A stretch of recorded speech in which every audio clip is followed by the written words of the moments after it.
The air inside the train car tasted like coal dust and other people's breath. Ruby Caldwell pressed her forehead against the cold window, watching the endless white expanse of Wyoming territory roll past. 3 days on the rails had left her bones aching and her mind numb, but neither compared to the weight sitting in her chest, the knowledge that every mile took her further from everything she'd ever known and closer to a man she'd never met. She pulled the letters from her coat pocket for the 100th time. 7 of them, creased from constant reading, the ink slightly smeared where her fingers had traced the words over and over. Dear Miss Caldwell, I received your inquiry through the matrimonial service. I am a man of 42 years, owner of a cattle ranch in the Wind River Valley. I am not given to flowery words, but I can offer you an honest living and a roof that doesn't leak. If that suits you, write back. Not exactly poetry. But Thomas Hartley's subsequent letters had revealed something more. A dry humor, a straightforward kindness, a loneliness that mirrored her own. He'd described the ranch, 2,000 acres, 100 head of cattle, a house built from lodgepole pine. He'd been careful not to oversell it. The work is hard. The winters are harder. But the land is beautiful in a way that gets into your bones. Ruby had written back immediately. What choice did she have? 6 months earlier, her father had died owing money to half of Philadelphia.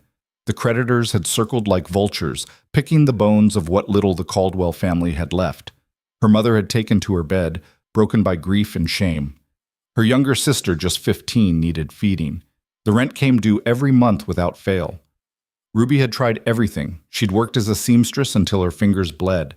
She'd taken in laundry. She'd sold her mother's jewelry, her father's watch, everything that wasn't nailed down. It wasn't enough. It was never enough. Then she'd seen the advertisement in the back of the Philadelphia Inquirer. Matrimonial services. Gentlemen seeking wives in the Western Territories. The shame had burned in her throat when she'd first written to the agency. Mail order bride. The words felt dirty, desperate, but desperation had a way of burning through shame, leaving only the cold, hard arithmetic of survival. Thomas Hartley's offer had been simple. Passage west, marriage, a home. In exchange, he'd send money to her family, enough to settle the debts and keep them fed. It wasn't love, but it was salvation. The train whistle shrieked, jolting Ruby from her thoughts. They were slowing down. "Devil's Fork!" the conductor called, making his way through the car. "Devil's Fork Station! All passengers for Devil's Fork!" Ruby's stomach clenched. This was it. She gathered her things, one carpet bag containing everything she owned, the letters, and a small photograph Thomas had sent. In it, he stood stiff and unsmiling beside a fence, a tall man with a weathered face and eyes that gave nothing away. She'd studied that photograph until she'd memorized every detail, trying to imagine what kind of life awaited her with this stranger. The platform was nearly empty when she stepped down. A few weathered cowboys lounged against the station house, their eyes tracking her movement with the blank interest of men who had nothing better to do. An old man loaded mail sacks onto a wagon. A woman in a mud-stained dress hurried past, a crying child on her hip. No one approached her. No one called her name. Ruby stood with her bag at her feet, scanning the crowd for Thomas Hartley's face. 5 minutes passed. Then 10. "You waiting for someone, miss?" She turned to find one of the cowboys had separated from his group, a young man with a scraggly beard and eyes that lingered too long on her face. "I'm meeting my fiancé," Ruby said, proud that her voice didn't shake. "Mr. Thomas Hartley. He owns a ranch near here." The cowboy's expression shifted into something Ruby couldn't quite read. "Hartley? The Broken H Ranch, eh?" "Yes. Do you know him?" "Lady, everybody knows." He stopped, glancing back at his companions. "Maybe you should wait inside the station. Get warm." "I'd rather wait here." He said he'd meet the afternoon train. The cowboy shifted his weight, uncomfortable now. "Look, I don't know what arrangement you got, but Ben, shut your damn fool mouth." The voice came from behind Ruby, sharp and commanding. She turned to see a man striding across the platform, tall, broad-shouldered, moving with the easy confidence of someone used to being obeyed. He wore a long duster coat dark with trail dust, and his hat was pulled low enough to shadow his face. "Cole," the cowboy said, relief evident in his voice. I know what you were doing. Get lost." Ben didn't argue. He tipped his hat to Ruby and retreated to his friends, who were suddenly very interested in their boots. The man called Cole stopped a few feet from Ruby.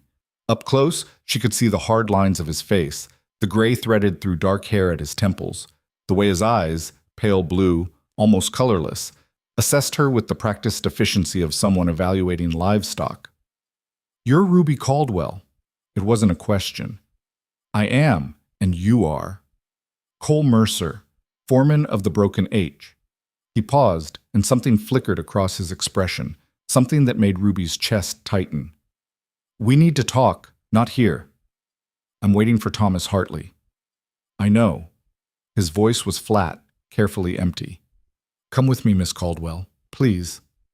The please sounded like it cost him something. Ruby's hands went cold inside her gloves. "What's happened? Is Mr. Hartley delayed?" Cole Mercer's jaw worked for a moment. Then he said very quietly, "He's dead." The platform seemed to tilt under Ruby's feet. "What?" 3 days ago. He was checking fence line up in the high country when his horse spooked, threw him against the rocks, broke his neck. Cole's voice was emotionless, reciting facts. "It was quick. He didn't suffer." Ruby couldn't breathe. The cold air burned in her lungs, and the world had gone distant and unreal, like she was looking at it through thick glass. "But—" She fumbled for the letters in her pocket, as if they could somehow prove this wrong. "He wrote me. 2 weeks ago, he wrote, 'I know, you were supposed to arrive next month. Wedding was set for Christmas.'" Cole's expression might have been carved from stone. "Then you sent a wire saying you'd be on today's train. By the time we got it, he was already dead. We tried to send word back, but I was already gone." Ruby's voice sounded strange to her own ears, thin and far away. "I'd already left." She'd burned her bridges, told the landlord they were leaving, given notice at the factory. Her mother and sister were living on the money Thomas had sent, counting on her success. And now he was dead. "There's a boarding house in town," Cole was saying. "Clean, respectable. I'll get you a room for tonight, and tomorrow we can figure out how to get you back east. The ranch will cover your fare, of course, and—" "No." Cole stopped mid-sentence. "Excuse me?" "I said no." Ruby lifted her chin, forcing herself to meet his eyes. "I can't go back." "Miss Caldwell, I understand this is a shock, but you don't understand anything." The words came out sharper than she'd intended, edged with panic she was barely holding back. "I have no money, no home. My family is depending on the arrangement I made with Mr. Hartley. If I go back to Philadelphia, we'll lose everything." "That's not my problem." "Then whose problem is it?" Ruby demanded. "I came here in good faith. I gave up everything to honor a contract with a man I'd never met. And now he's dead, and you're telling me to just leave." "What else do you want me to say?" For the first time, emotion cracked through Cole's controlled exterior, frustration, maybe even anger. "Thomas is gone. There's no contract. There's nothing here for you." "There's a ranch." Cole went very still. "What?" "The Broken H. Someone has to run it. Thomas wrote that he had no family, no heirs." Ruby was talking fast now, desperation making her reckless. "What happens to the ranch? Who inherits?" "That's not your concern." "I think it is. I came here to marry Thomas Hartley and help him build a life. The marriage part may be impossible, but the ranch still exists. The cattle still exist. Someone still has to do the work." Cole's eyes had gone flat and cold. "You have no idea what you're talking about." "Then explain it to me." For a long moment, they stared at each other. Ruby could see Cole reassessing her, recalculating. When he finally spoke, his voice was carefully controlled. "The ranch is failing, has been for 3 years since cattle prices dropped. Thomas kept it going through sheer stubbornness, but he was drowning in debt. The bank's been circling. Without Thomas, the whole operation will collapse within a month. All the more reason someone needs to step in. Someone who knows what the hell they're doing, not a—" Cole bit off whatever he'd been about to say. "Not a what? A woman? A city girl?" Ruby's voice was sharp enough to cut. "You're right. I don't know anything about ranching, but I know about debts. I know about creditors, and I know how to work myself to the bone when I have to." This isn't a factory, Miss Caldwell. The work will break you in a week. Let it try. Something shifted in Cole's expression, not softening exactly, but a grudging flicker of something that might have been respect. Or maybe just curiosity about how quickly she'd prove him right. You're serious? Completely. Cole pulled off his hat and ran a hand through his hair, a gesture that spoke of profound weariness. Jesus. Thomas really knew how to pick them. Is that a yes? It's not my call. The ranch goes to probate court. Judge will decide what happens to the property. He studied her face. You really can't go back east? No. Family debts? Extensive ones. Cole sighed. All right, here's what I can do. The ranch still needs work done. Fence mending, cattle tending, all the things that don't stop just because the owner died. We've got 4 hands, including me, and they're all wondering if they'll get paid next month. If you want to stay, you can help out until the judge makes his ruling. You'll get room and board, nothing else. And if you can't pull your weight, you're gone. Understood? It wasn't much, but it was a chance. Understood, Ruby said. Cole jammed his hat back on his head. Come on then, wagons this way. And Miss Caldwell, don't make me regret this. Walter. The ride to the Broken H took 2 hours. Ruby sat in the back of the wagon, her carpet bag wedged between sacks of flour and grain, watching the landscape roll past. The town of Devil's Fork disappeared behind them quickly, giving way to endless stretches of snow-covered grassland broken by stands of pine and cottonwood. The mountains rose in the distance, jagged peaks cutting into the pale winter sky. It was beautiful and completely alien. Cole drove in silence, his shoulders set in a way that suggested he had no interest in conversation. Ruby didn't push it. She was too busy trying to absorb the reality of her situation. Thomas Hartley was dead. The man whose letters she'd clung to, whose promises had pulled her across half a continent, gone. She'd never hear his voice, never see his face except in that one stiff photograph. She'd never get the chance to build the careful, practical partnership they'd both agreed to.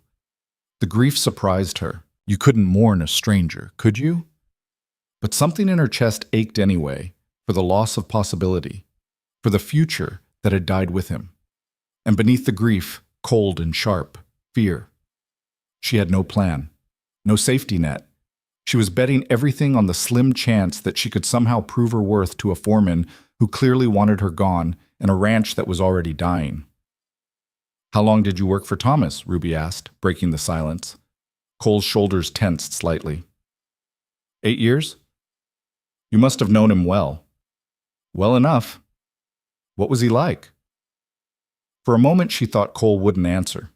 Then he said, stubborn, fair, drank too much in the winter and not enough water in the summer. He was a good man in a hard business, and the business won. Cole's voice was flat, but Ruby heard the grief underneath. That answer your question? Yes. Thank you. More silence. The wagon creaked and swayed over the frozen ruts. Ruby's hands were going numb despite her gloves. You got people back east who'll worry? Cole asked abruptly. My mother and sister. They know you made it here safe? I'll write to them tonight. What will you tell them? Ruby considered that. The truth, I suppose. That plans changed. That I'm staying anyway. They'll think you're crazy. They already think I'm desperate. Crazy isn't much of a leap. Cole made a sound that might have been a laugh, quickly suppressed. The Broken H appeared as they crested a low rise, a cluster of buildings huddled in a valley between 2 hills. The main house was larger than Ruby had expected, a long, low structure built from pine logs with a stone chimney at one end. Smoke rose from the chimney, gray against the white sky. Behind the house stood a barn, a bunkhouse, several smaller outbuildings, and a network of corrals and fences spreading out across the valley floor. It looked solid, permanent, like it had been there forever and intended to stay. Home sweet home, Cole said, and there was something bitter in his voice. As they drew closer, Ruby could see the signs of neglect Thomas's letter hadn't mentioned. Sagging fence rails, a barn door hanging crooked, roof shingles missing from the bunkhouse. The work of a man stretched too thin, trying to hold together too much with too little. 3 men emerged from the barn as the wagon pulled into the yard. They were all ages and sizes, but they shared the same hard, weathered look. Men shaped by work and wind and not enough comfort. Cole brought the wagon to a stop and jumped down. "Boys, this is Miss Ruby Caldwell. She came to marry Thomas. Obviously, that's not happening now, but she's going to stay and help out for a while." The men stared at Ruby with expressions ranging from confusion to outright hostility. One of them, a lean man with graying hair and a scar across his cheek, spat tobacco juice into the dirt. "Help out how exactly?" he asked. "However we need her to," Cole said, his voice hard. "She wants to work. She'll work. Anyone got a problem with that?" No one spoke. "Good. Jimmy, get her bag. Show her to the main house. She can have the spare room. Rest of you, back to work. We got fence down in the south pasture, and those cows aren't going to feed themselves." The men dispersed without argument, but Ruby could feel their skepticism like a physical weight. She was an outsider, an unknown quantity, a complication in a situation that was already complicated enough. The youngest of them, a boy who couldn't have been more than 18, grabbed Ruby's bag from the wagon. "I'm Jimmy," he said, ducking his head shyly. "Sorry about Mr. Hartley. He was a good boss." "Thank you," Ruby managed. She followed Jimmy toward the house, acutely aware of Cole watching her. She didn't look back. The interior of the house was dim and cold. Someone had banked the fire in the main room, but it had clearly been neglected for days. Dust coated the furniture. Dirty dishes sat in the kitchen basin. The whole place had the abandoned feeling of a life interrupted. "Mr. Hartley's room is there," Jimmy said, pointing to a closed door at the end of a short hallway. "Spare room's this one. It's not much, but it's clean. Mostly." The spare room was barely larger than a closet, with space for a narrow bed, a washstand, and nothing else. But it had a window that looked out over the valley, and the bed had a thick quilt that looked warm. "It's fine," Ruby said. "Thank you, Jimmy." The boy bobbed his head and retreated, leaving her alone. Ruby set her bag on the bed and sank down beside it. Through the walls, she could hear the muffled sounds of the ranch, men's voices, the lowing of cattle, the creak of wood and leather, the sounds of a world she knew nothing about. She pulled out Thomas's letters one more time, reading the last one by the fading afternoon light. "Dear Ruby, I'm glad you've decided to come early. The truth is, I'm tired of waiting. Tired of being alone in this house, of eating meals by myself and talking to no one but the hands and the cattle. I'm 42 years old and I've wasted enough time. I know we barely know each other, but maybe that's the point. We can build something new together, free from the past. I'll meet you at the station. Until then, travel safe. Thomas." Ruby folded the letter carefully and put it away. Then she allowed herself exactly 2 minutes to cry. For Thomas, for herself, for the future that had died before it could begin. When the 2 minutes were up, she dried her eyes, straightened her shoulders, and went to find something useful to do. She found Cole in the barn, mending a bridle by lantern light. He looked up when she entered, his expression wary. "Settling in?" "The room's fine, thank you." Ruby hesitated, then plunged ahead. "I want to be useful. Tell me what needs doing." Cole studied her for a long moment. "You ever worked with animals?" "No." "Can you cook?" "Adequately." "So?" "Yes." "Good. The hands are used to fending for themselves, but they're getting tired of beans and hardtack. You can start by making dinner. Kitchen's got supplies. Use whatever you need. After that, there's mending that needs done. Jimmy tore his coat on barbed wire last week and hasn't fixed it yet. It wasn't much, but it was a start." "I can do that," Ruby said. Cole went back to his bridle. "Miss Caldwell, don't take this the wrong way, but I give you a week before you're begging for a ticket east. Then I suppose you'll be disappointed." For the first time, Cole smiled, just a brief quirk of his mouth, gone almost before it appeared. "We'll see." Ruby cooked dinner that night in Thomas Hartley's kitchen, using Thomas Hartley's pots and pans, in Thomas Hartley's house. It felt like trespassing, like she was playing a role in someone else's life. She made beef stew from salt pork and canned vegetables, biscuits from flour and lard. Simple food, practical food. The kind of meal that filled bellies and asked no questions. The men ate in silence around the long table in the main room, their faces carefully neutral. Ruby served them and then retreated to the kitchen, unwilling to intrude on their space. She could hear the low murmur of their voices, too quiet to make out words. Later, Jimmy brought her a plate. They said the stew was good, he offered. Better than what we usually get. Thank you, Jimmy. Miss Caldwell, can I ask you something? Of course. Why'd you really come here? I mean, marrying a stranger for a ranch you'd never seen. That's pretty desperate, right? The bluntness should have offended her. Instead, Ruby found it oddly refreshing. Yes, she said simply. I was desperate. I still am. But desperate doesn't mean wrong. Jimmy considered that. I guess not. Mr. Hartley was desperate too, in his way. Lonely, desperate. He talked about you a lot these last few weeks, about how things were going to be different once you got here. Something twisted in Ruby's chest. What did he say? That he was going to fix up the house, get new furniture. He even talked about putting in flower boxes under the windows, if you can believe that. Jimmy smiled. I think he was excited, nervous, but excited. Ruby had to look away, blinking hard. Thank you for telling me. After Jimmy left, she washed the dishes and tidied the kitchen. Then she sat at Thomas's desk and wrote 2 letters by lamplight. The first was to her mother. Dear Mama, I arrived safely in Wyoming, but the situation has changed. Thomas Hartley died in an accident before I arrived. I'm staying at his ranch temporarily to help with the work until the estate is settled. Please don't worry. I'm safe and have a roof over my head. Use the money Thomas sent wisely. I'll write again soon. Give my love to Caroline. Ruby. The second letter was harder. It was to the judge in Devil's Fork, requesting a meeting to discuss the estate of Thomas Hartley and her possible claim to it. She had no idea if it would work, but she had to try. When the letters were finished, Ruby sat for a long time looking around the room. This house, this life, this impossible gamble.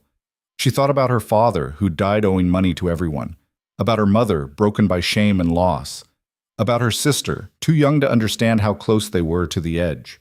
She thought about the women she'd known in Philadelphia, women who'd married for love or security or simple survival, women who'd learned to make do, to compromise, to swallow their pride and their dreams and call it wisdom. Ruby Caldwell had never been particularly wise, but she knew how to work. She knew how to endure. And she knew that going back east meant surrendering to a future that had already defeated her. So she stayed. Outside, the wind picked up, howling around the corners of the house. Snow began to fall, thick and heavy, covering the valley in fresh white. Somewhere in the darkness, cattle lowed. A horse whinnied in the barn. The frontier kept moving, indifferent to one woman's desperate hope. But Ruby sat at the desk, her hands steady, and began to plan for tomorrow. The first week nearly killed her. Ruby woke before dawn that first morning to the sound of men's voices in the yard. Low, rough, punctuated by the clang of metal and the stamp of hooves. She dressed quickly in the dim cold, her fingers clumsy on the buttons of the plainest dress she owned. The mirror above the washstand showed a pale face, eyes shadowed from poor sleep. She looked like what she was, a woman in over her head, pretending otherwise. The kitchen was freezing. The fire had gone out during the night, and frost coated the inside of the windows. Ruby's breath misted in the air as she worked to revive the stove, feeding it kindling and coal until flames finally caught. Her hands were already chapped and raw. She made coffee, thick and bitter the way she'd seen her father drink it, made biscuits and fried salt pork, set the table for 5. When the men came in, stomping snow from their boots, they ate without speaking. Cole didn't look at her. The man with the scar, she'd learned his name was Dutch, kept his eyes on his plate like she wasn't there. Only Jimmy mumbled a quiet, "Thank you, ma'am," when she refilled his coffee. After breakfast, Cole found her washing dishes. You ride? He asked without preamble. No. Ever been on a horse? Once, a pony ride at a fair when I was 7. Cole's jaw tightened. Right. Well, you can't work cattle if you can't ride, so that's where we start. Meet me at the barn in 10 minutes. The horse he brought out was a rangy bay mare with a white blaze and eyes that rolled when Ruby approached. This is Sage, Cole said. She's old and she's mean, but she won't throw you unless you do something stupid. Probably. That's reassuring, Ruby said, staring up at the animal. The mare was enormous, much bigger than the placid pony from her childhood memory. Heat radiated from her body. She smelled like sweat and hay and something wild. Left foot in the stirrup, Cole said. Grab the saddle horn, pull yourself up and swing your right leg over. Don't kick her. It took Ruby 3 tries. The first 2 she couldn't get enough height. Her skirts tangled around her legs. Her arms shook with effort. Cole watched without helping, his face expressionless. On the 3rd try, she made it into the saddle. The ground seemed miles below. The mare shifted her weight, and Ruby's stomach lurched. Sit up straight, Cole said. Heels down. Hold the reins loose. She knows more than you do, so let her do the thinking. We're just going to walk around the corral. They walked. Ruby gripped the saddle horn so hard her knuckles went white. Every step the mare took felt like the prelude to disaster. Her thighs burned. Her back ached. After 20 minutes, Cole called a halt. That's enough for today. Ruby's legs nearly buckled when she dismounted. She caught herself against the fence, breathing hard. Tomorrow we'll do it again, Cole said. Every morning until you can stay on without looking like you're about to die.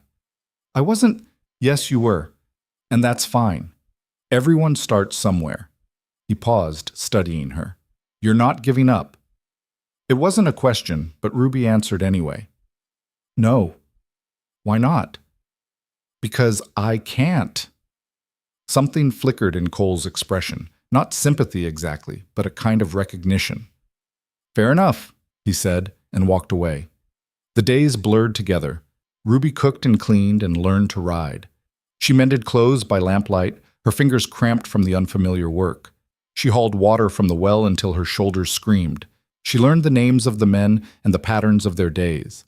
Dutch, the scarred one, was the oldest hand, taciturn and watchful.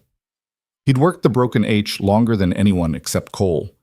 There was Pete, broad-shouldered and slow-spoken, who treated Ruby with the careful courtesy he might show a skittish animal, and Jimmy, eager and clumsy, who seemed grateful for any kindness.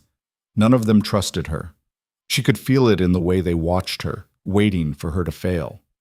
On the 4th day, the weather turned vicious. A storm rolled in from the north, bringing wind that cut like knives and snow that fell so thick Ruby couldn't see the barn from the house. The men went out anyway, bundled in layers of wool and leather, to bring the cattle down from the high pastures before they froze. Ruby spent the day feeding the fire, cooking food that would keep the men warm when they returned. She made soup from beef bones and dried beans, adding onions and carrots from the root cellar. Made bread that rose slowly in the cold kitchen. Boiled coffee until it was strong enough to stand a spoon in. They came back after dark, ice crusted in their beards, their faces raw from the wind. Pete's hand was bleeding, barbed wire, he said shortly, and Jimmy was limping. Dutch looked like he'd aged 10 years. Cole was the last one through the door. He stood in the doorway for a moment, snow melting in his hair, and met Ruby's eyes. She couldn't read his expression. Storm's not done, he said. Going to be a long night. They ate in silence. The wind screamed around the house, rattling the windows. Somewhere outside, something crashed, a loose board or a broken shutter. Ruby served food and poured coffee and tried not to think about how fragile this shelter was, how thin the walls between them and the storm. After dinner, Cole stayed behind while the others retreated to the bunkhouse. He sat at the table, wrapping Pete's injured hand with clean cloth, his movements efficient and practiced. You did good today, he said without looking up. Food was hot when we needed it. That matters. It was the first real praise he'd given her. Ruby felt something loosen in her chest. Thank you. Don't let it go to your head. You're still useless for most of the actual work. I'm learning. Yeah. Cole tied off the bandage and leaned back in his chair, studying her. You are. Faster than I expected. Does that mean you're revising your estimate? I might last 2 weeks instead of 1? His mouth twitched. Don't push it. But there was something different in his voice. Not warmth exactly, but a thawing, a grudging acknowledgement that she was still here, still trying. The storm lasted 3 days. When it finally blew itself out, the world was buried under 2 feet of fresh snow. The men dug out the barn and the corrals, breaking ice from water troughs, hauling hay to the cattle. Ruby helped where she could, shoveling paths between the buildings until her back cramped and her hands blistered. On the morning of the 8th day, a rider appeared at the edge of the property. Ruby was in the chicken coop gathering eggs in a basket when she heard the shout. She emerged to find Cole and Dutch standing in the yard, watching a man on horseback approach slowly through the snow. He was a big man, heavy through the middle, wearing a fur coat that looked expensive even from a distance. "That's Sutton," Dutch said, spitting into the snow. "Trouble." Cole's expression had gone flat and dangerous. "Get inside, Ruby." "Who is he?" "I said get inside." The command in his voice left no room for argument. Ruby retreated to the house but stayed by the window, watching. The rider, Sutton, dismounted with the confidence of a man used to being welcomed. He was in his 50s, Ruby guessed, with a florid face and small eyes that swept over the ranch with the assessing gaze of someone calculating value. "Mercer," he called out, "heard about Thomas. Shame that. Good man." "What do you want, Sutton?" Cole's voice carried across the yard, cold and unwelcoming. "Just being neighborly. Thought I'd pay my respects." Sutton's eyes drifted to the house, to the window where Ruby stood. She stepped back instinctively, but not before she saw his smile. "I see you got yourself some new help. That the mail-order bride? Heard she showed up right after Thomas died. Convenient timing. Say what you came to say and get off this property." Sutton raised his hands in mock surrender. "No need to be hostile. I'm just thinking about the future of this ranch. Thomas owed money all over the county. The bank, the feed store, half the suppliers in Devil's Fork. Without him, this place is finished. I'm prepared to make an offer. Buy the land and the cattle, settle the debts, everyone walks away clean. Ranch isn't for sale. Not your decision to make, is it? You're just hired help. Once the probate court gets involved, they'll sell it to the highest bidder anyway. I'm offering to make it easy. We're doing fine. Are you?" Sutton's smile widened. "Because from where I'm standing, you're running a ranch with no owner, no credit, and winter coming down hard. How long before the feed runs out? How long before the hands start drifting to other jobs? You think that city girl can hold this place together?" Cole took a step forward. Dutch moved with him, a subtle shift that spoke of readiness for violence. "Last chance, Sutton. Ride out, or I'll throw you out." For a moment, tension crackled in the air. Then Sutton laughed, easy and unconcerned. All right. I can see I'm not welcome.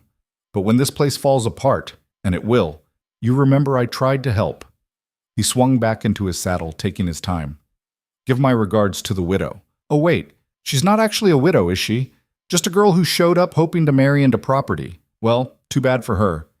He rode away at a leisurely pace, making it clear he wasn't being chased off. Cole stood rigid in the yard until Sutton disappeared from sight. Then he turned and strode toward the house. Ruby barely had time to step away from the window before the door slammed open. "I told you to get inside," Cole said, his voice tight with barely controlled anger. "I was inside. Watching. You think Sutton didn't see you? You think he won't spread that all over the county? Make it seem like there's something improper going on here?" Ruby lifted her chin. "Let him talk. I don't care what he says." "Well, you should care. Reputation matters out here. You're a single woman living in a house full of men. People are going to make assumptions." "Then they're fools." "Maybe.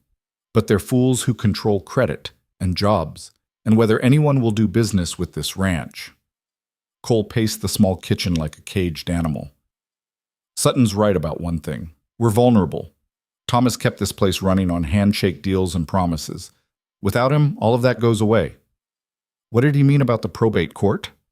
Cole stopped pacing. "When someone dies without a will, the court decides what happens to the property. They'll appoint an administrator, inventory the assets, settle the debts. If there's money left over, it goes to the heirs. If there aren't any heirs, or if the debts are too big, they sell everything to pay the creditors. And Sutton wants to buy it. Sutton wants to own half the county. He's been trying to squeeze Thomas out for years. Lowball offers, predatory loans, anything to get control of this land." Cole's hands clenched into fists. "Now Thomas is dead, and Sutton sees his chance." Ruby felt cold settle into her bones. "How much does the ranch owe?" "More than it's worth, probably. Thomas didn't keep good books. He just kept working, kept hoping prices would recover. They didn't. There has to be a way to save it." Cole looked at her like she'd suggested flying to the moon. "How? We can barely feed the cattle we've got. Spring roundup is 4 months away, and even if we survive until then, the herd's too small to make a real profit. We need more cattle, better breeding stock, repairs on every building, new equipment. It's endless, and none of it is possible without money we don't have. Then we find the money. From where? Ruby didn't have an answer. She stood in Thomas Hartley's kitchen, in Thomas Hartley's house, on Thomas Hartley's dying ranch, and felt the weight of her ignorance pressing down. I don't know, she admitted. But I know giving up is the same as letting Sutton win. This isn't about winning, this is about reality. Then reality needs to change. Cole stared at her for a long moment. Then, unexpectedly, he laughed, a short, bitter sound. You're either the bravest person I've ever met or the most delusional. Can I be both? That got a ghost of a smile. I guess we'll find out. 2 weeks into her stay, Ruby received a response to her letter. The judge would see her on Thursday at 10 in the morning. She rode into Devil's Fork with Cole, her body aching from the hours in the saddle, but her back straight with determination. The town looked different in daylight, smaller, shabbier, a collection of wood buildings hunched against the wind. The courthouse was the sturdiest structure on the main street, built from stone with a clock tower that didn't work. Judge Harlan was a lean man in his 60s with sharp eyes and a sharper manner. He received Ruby in his chambers, a cluttered office that smelled of old paper and pipe tobacco. Cole waited outside. Miss Caldwell, the judge said, gesturing to a chair. I received your letter. You claim an interest in the Hartley estate? Yes, sir. I came to Wyoming to marry Thomas Hartley. We had a contract arranged through a matrimonial service. He sent money to my family as part of our agreement. When he died, I lost not just a fiancé, but my future security. A tragic situation, the judge said, his tone suggesting it was tragic but irrelevant. However, a contract to marry doesn't create any legal claim to property. Without a marriage, you have no standing. Ruby had expected this. She kept her voice steady. I understand, but I'm not asking for ownership. I'm asking for the opportunity to manage the ranch until the estate is settled, to prove that it can be viable. Manage it how? You're forgive my bluntness, a city woman with no ranching experience. I'm learning, and I have Cole Mercer, who's run the day-to-day operations for years. Between us, we can keep things running. Judge Harlan leaned back in his chair. Thomas Hartley owed money to a dozen creditors. The bank holds a note on the land. The feed store, the blacksmith, the lumber mill, everyone's owed something. The responsible thing is to sell the property, pay what can be paid, and close the books. And Sutton gets the land for pennies on the dollar. The judge's eyebrows rose. You've met Mr. Sutton? He came by the ranch, made his intentions clear. Sutton's money is as good as anyone's, better than most given that it actually exists. Ruby leaned forward. Give me until spring. Let me prove the ranch can pay its debts. If we fail, sell it then. But don't hand it over to a man who's been circling like a vulture, waiting for Thomas to fall. Strong words, Miss Caldwell. Honest ones. Judge Harlan studied her in silence. Ruby forced herself to meet his gaze, to project a confidence she didn't entirely feel. Thomas was a friend of mine, the judge said finally. We served together in the war. He was a stubborn bastard who never knew when to quit. Sounds like he picked a bride who'd fit right in. Ruby's heart jumped. Does that mean? It means I'll think about it. Come back next week. I'll have a decision then. He paused. In the meantime, Miss Caldwell, I suggest you figure out exactly how you plan to save a failing ranch with no money, no experience, and winter setting in. Because good intentions won't keep cattle alive or pay creditors. Yes, sir. Thank you, sir. Outside, Cole was leaning against the hitching post, his hat pulled low. He straightened when Ruby emerged. Well? He's thinking about it. We find out next week. Thinking about it is better than no. Cole studied her face. You all right? Ask me next week. They rode back in silence. The sky had turned gray, threatening more snow. The wind bit through Ruby's coat. Her hands were numb on the reins, but Sage kept a steady pace, following the trail without guidance. Halfway home, Cole spoke. You really think we can save it? Ruby considered lying, offering false confidence. But Cole deserved better. I don't know, she said, but I know we have to try. Why? It was the same question he'd asked before, But this time Ruby had a better answer. Because Thomas believed this place was worth fighting for. Because 4 men depend on it for their livelihoods. Because if we don't fight, men like Sutton win, and I'm tired of watching people like him take everything while people like us just survive. She turned to look at Cole. And because I have nowhere else to go. This ranch is the only thing standing between me and complete failure. So I'm going to fight for it like my life depends on it. Because it does. Cole was quiet for a long time. Then he said, "All right." "All right what?" "All right, we fight, but we do it smart. No more hoping and praying things work out. We need a real plan." "What kind of plan?" "I don't know yet, but we've got a week to figure it out." That night, Ruby sat at Thomas's desk and went through his papers. The ranch's financial records were a mess. Receipts stuffed in drawers, bills marked past due, ledgers with entries that stopped mid-page as if Thomas had simply given up trying to make the numbers work. She organized everything by creditor, calculating totals. The feed store, $217. The bank, $850. The lumber mill, $93. On and on, the debts mounting. By midnight, she had a number, $3,248. It might as well have been $1 million. Ruby stared at the figure until the lamplight blurred. $3,000. Everything the ranch owned, land, cattle, buildings, was worth maybe $4,000 on a good day.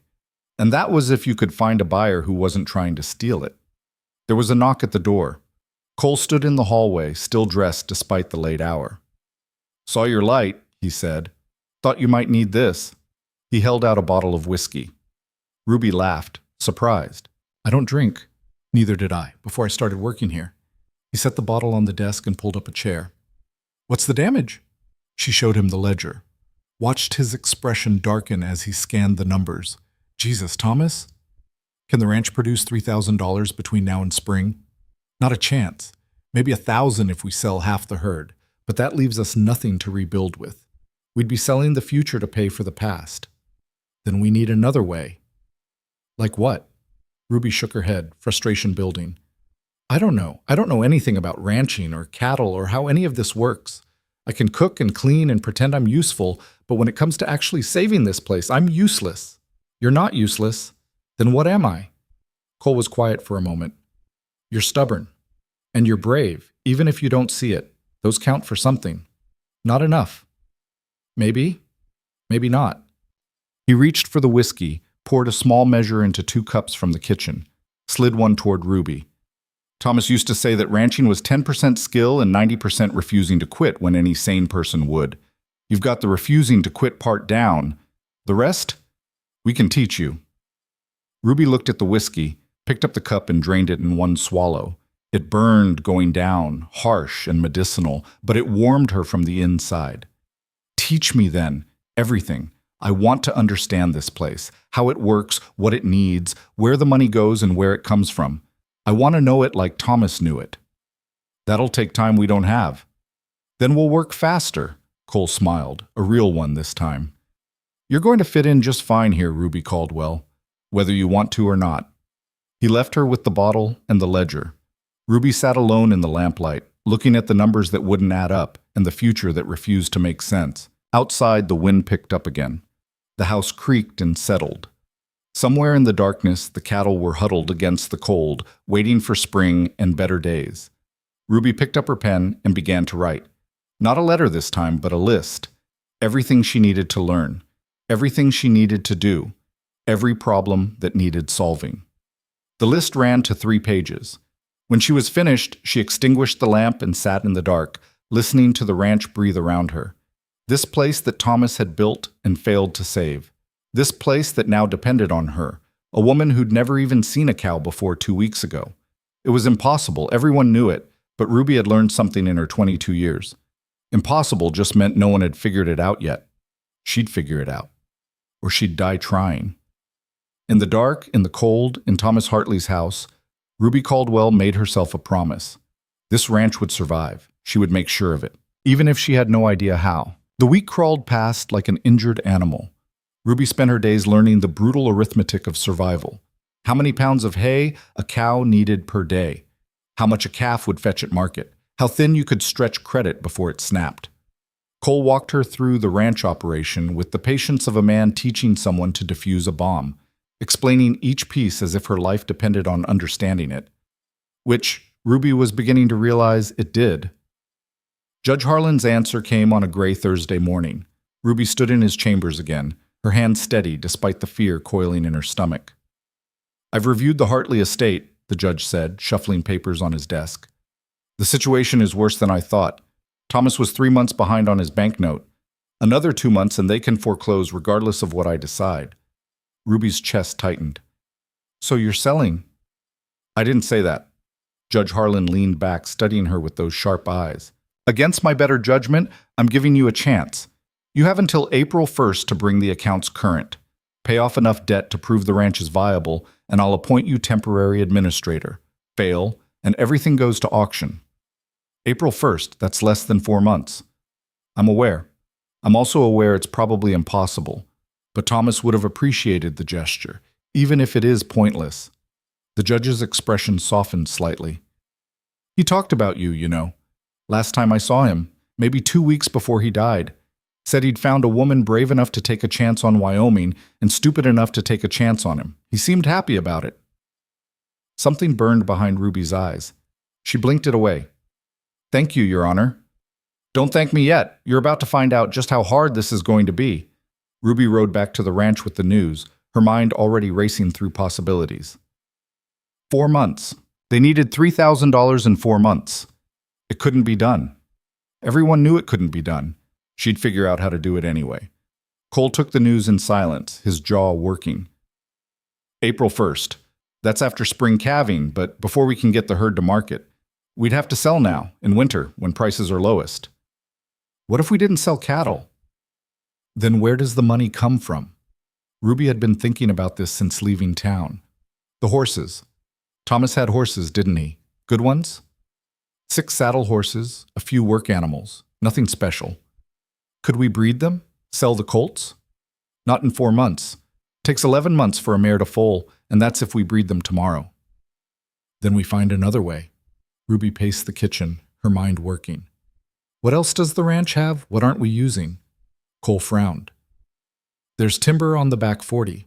Thomas talked about logging it once, but he never had the time or the equipment. Could we log it now?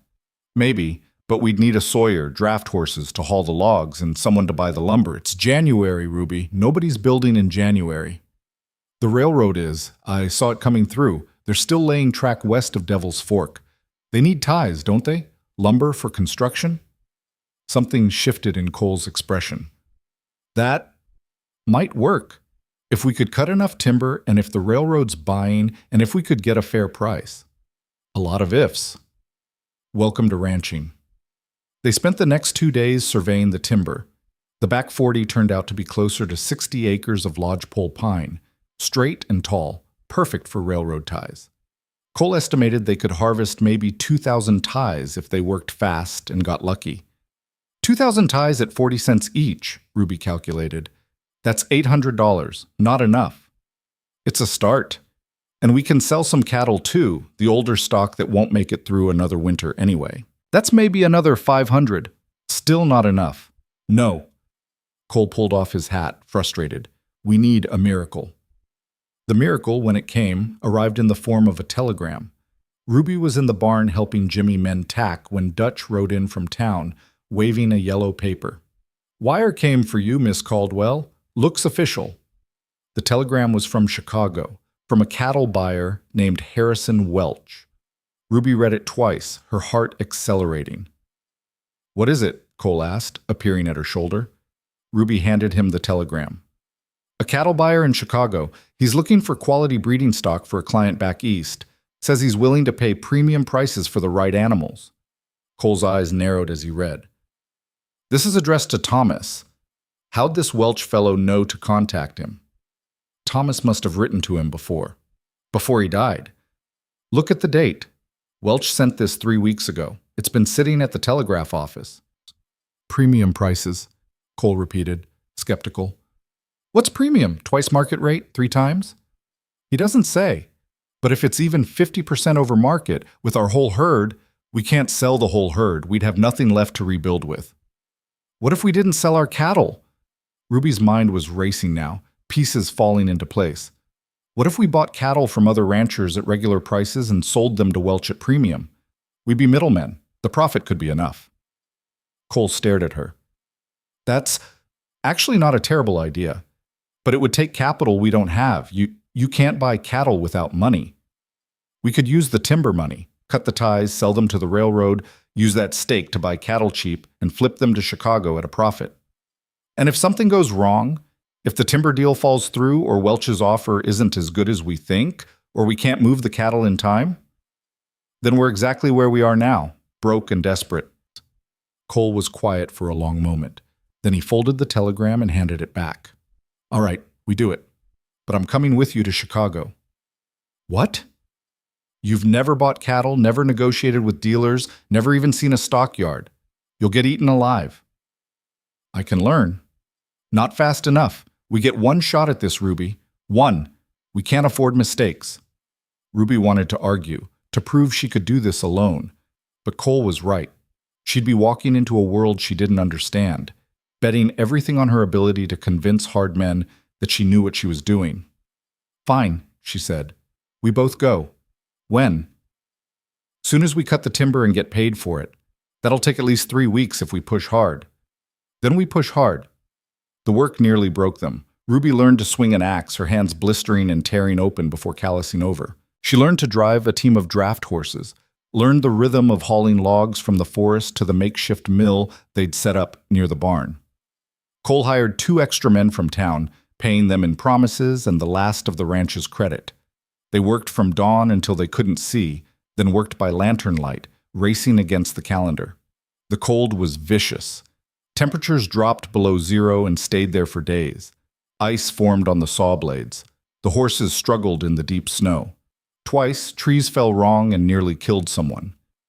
Jimmy broke 2 fingers when a log shifted. Pete strained his back so badly he could barely stand. Ruby worked alongside them, refusing to be the weak link. She hauled and lifted and dragged until her whole body was one continuous ache. At night she fell into bed still wearing her work clothes, too exhausted to even eat. You're going to kill yourself, Cole told her after she nearly passed out, lifting a particularly heavy tie. Better than letting you do all the work. I'm not trying to prove anything. Neither am I. Liar. But there was something like respect in his voice. 3 weeks later, they had their timber. 2,100 railroad ties stacked and ready. Cole negotiated with the railroad contractor, a shrewd man named Patterson who tried to lowball them at 30 cents per tie. 40 cents? Or we sell to the mill in Casper, Cole said flatly. Casper's 2 days' haul in this weather. You'll spend the difference in transport. Maybe, but at least we won't be getting robbed. They settled on 37 cents, $777, paid in cash that felt like a fortune in Ruby's hands. It's not enough, she said, counting it again. It's enough to start. Now we buy cattle. They spent a week riding to neighboring ranches, talking to men who'd known Thomas, men who were struggling just like the Broken H had been. Ruby watched Cole work, learning how he evaluated animals, how he negotiated prices, when to push and when to walk away.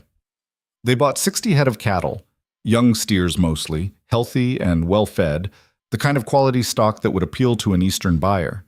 Spent every dollar of the timber money and then some, going into debt to the neighboring ranchers with promises to pay after Chicago. This is insane, Dutch said, watching them pen the new cattle.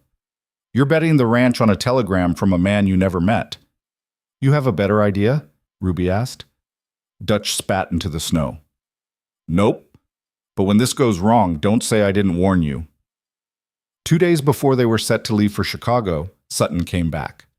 This time he brought men with him, 4 hard-looking cowboys who spread out around the yard like they owned it. Sutton sat his horse in the middle of the chaos, smiling his pleasant, dangerous smile. Heard you've been busy, he called out. Buying up cattle all over the county. That's ambitious for a woman with no legal claim to this property. Cole stepped forward, his hand resting casually on his belt near where Ruby knew he kept a pistol. State your business, Sutton, then get off this land. I'm trying to save you some trouble, Mercer. I know about your Chicago plan. You think Harrison Welch is going to pay premium prices for range cattle? He's looking for purebred stock, championship bloodlines, the kind of animals you can't find in Wyoming.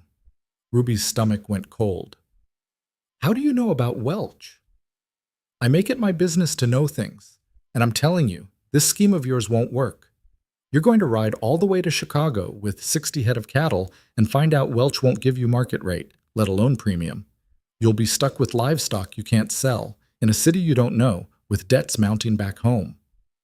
And I suppose you have a solution, Cole said. I do. Sell me the cattle now. I'll give you what you paid for them, maybe a little extra for your trouble.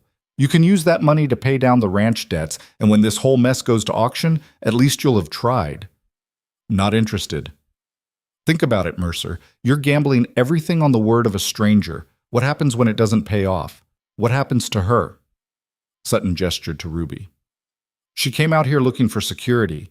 You're about to leave her more desperate than when she arrived. Ruby stepped up beside Cole, her voice steady.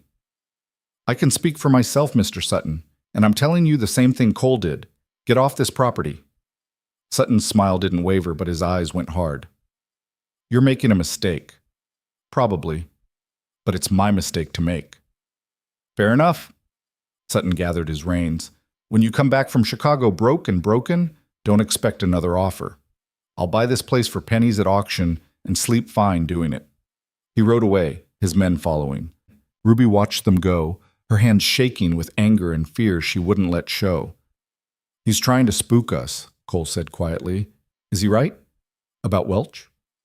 I don't know. The telegram didn't specify bloodlines, just quality stock. Could mean anything. So we might be riding into exactly the disaster Sutton described. Yeah. Cole met her eyes. We might be.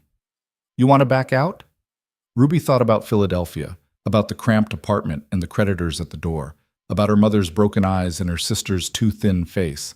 Thought about Thomas Hartley's letters, about the hope she'd carried west like a candle in a storm. No, she said. We see it through. They left on a Monday morning, driving the 60 head of cattle toward the railroad depot in Cheyenne. The herd moved slow, churning up snow and mud. Pete and Jimmy stayed behind to run the ranch. Dutch came with them, along with 2 of the hired men to help manage the cattle on the train. The journey to Cheyenne took 4 days. They slept under the stars, taking turns on watch to keep the herd from scattering. Ruby learned to sleep in the saddle, to eat jerky and hardtack without tasting it, to keep moving when every muscle screamed for rest. At Cheyenne, they loaded the cattle into stock cars bound for Chicago. The animals bellowed and kicked, terrified by the noise and confinement. One steer broke a leg in the loading chute and had to be put down. Ruby turned away from the sound of the gunshot, her stomach churning. First loss is always hard, Cole said. Won't be the last. The train left at dawn. Ruby stood on the platform watching the stock cars disappear around a bend, carrying everything the ranch had left. 3 days to Chicago, Cole said. Then we find out if we're brilliant or just stupid. Chicago hit Ruby like a fist. The noise, the crowds, the buildings that soared higher than she'd thought possible. It was overwhelming. She'd thought Philadelphia was a city, but Chicago was a different beast entirely, sprawling and industrial and utterly without mercy. The stockyards were even worse. Acres of pens filled with cattle, the smell of manure and blood thick in the air. Men shouted in languages Ruby didn't understand. Deals were made with handshakes and nods, fortunes changing hands in moments. Cole navigated it all with grim determination. They found the office of Harrison Welch in a building near the yards, climbed 3 flights of stairs to a room thick with cigar smoke. Welch was younger than Ruby expected, maybe 40, with sharp eyes and an expensive suit. He looked up when they entered, his gaze moving from Cole to Ruby with undisguised curiosity. Help you? I'm Cole Mercer, foreman of the Broken H Ranch in Wyoming. This is Ruby Caldwell, administrator of the estate. We're here about your telegram. Recognition flickered across Welch's face. The Hartley Ranch. I heard Thomas died. Shame. He wrote me about some promising stock he was developing. We brought 60 head, Cole said. Quality steers, well-fed and healthy. Range bred, but good bloodlines. Welch's expression closed off. I'm looking for purebred Herefords. Championship stock for a client establishing a breeding program in New York. Your telegram said Hartley had exactly that. Ruby's heart sank. Sutton had been right. Thomas was developing a breeding program, she said quickly, her mind racing. But he died before it matured. What we have isn't purebred, but it's quality stock that could form the foundation of a program. Young animals, strong genetics, room to grow. Miss Caldwell, I can buy foundation stock anywhere. I came to Wyoming because Hartley promised me something special, something worth premium prices. Welch stood, already dismissing them. I'm sorry for your loss, but I don't think we can do business. Wait, Ruby stepped forward, refusing to be dismissed. You came to Wyoming because you're looking for something different from what everyone else is selling. Range-hardy stock that can survive harsh winters, that doesn't need coddling. Your client in New York, they want bragging rights, sure, but they also want animals that won't die the first time things get hard. Welch paused. Go on. Our cattle aren't pampered show animals. They're survivors. They've lived through Wyoming winters, foraged through drought, survived on tough grass and tougher conditions.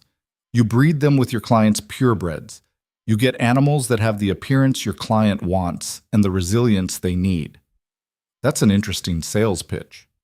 It's the truth, and you know it, or you wouldn't still be listening. Something like amusement crossed Welch's face. Thomas said his bride was resourceful. I see he wasn't exaggerating. He sat back down, studying them. All right, show me the cattle.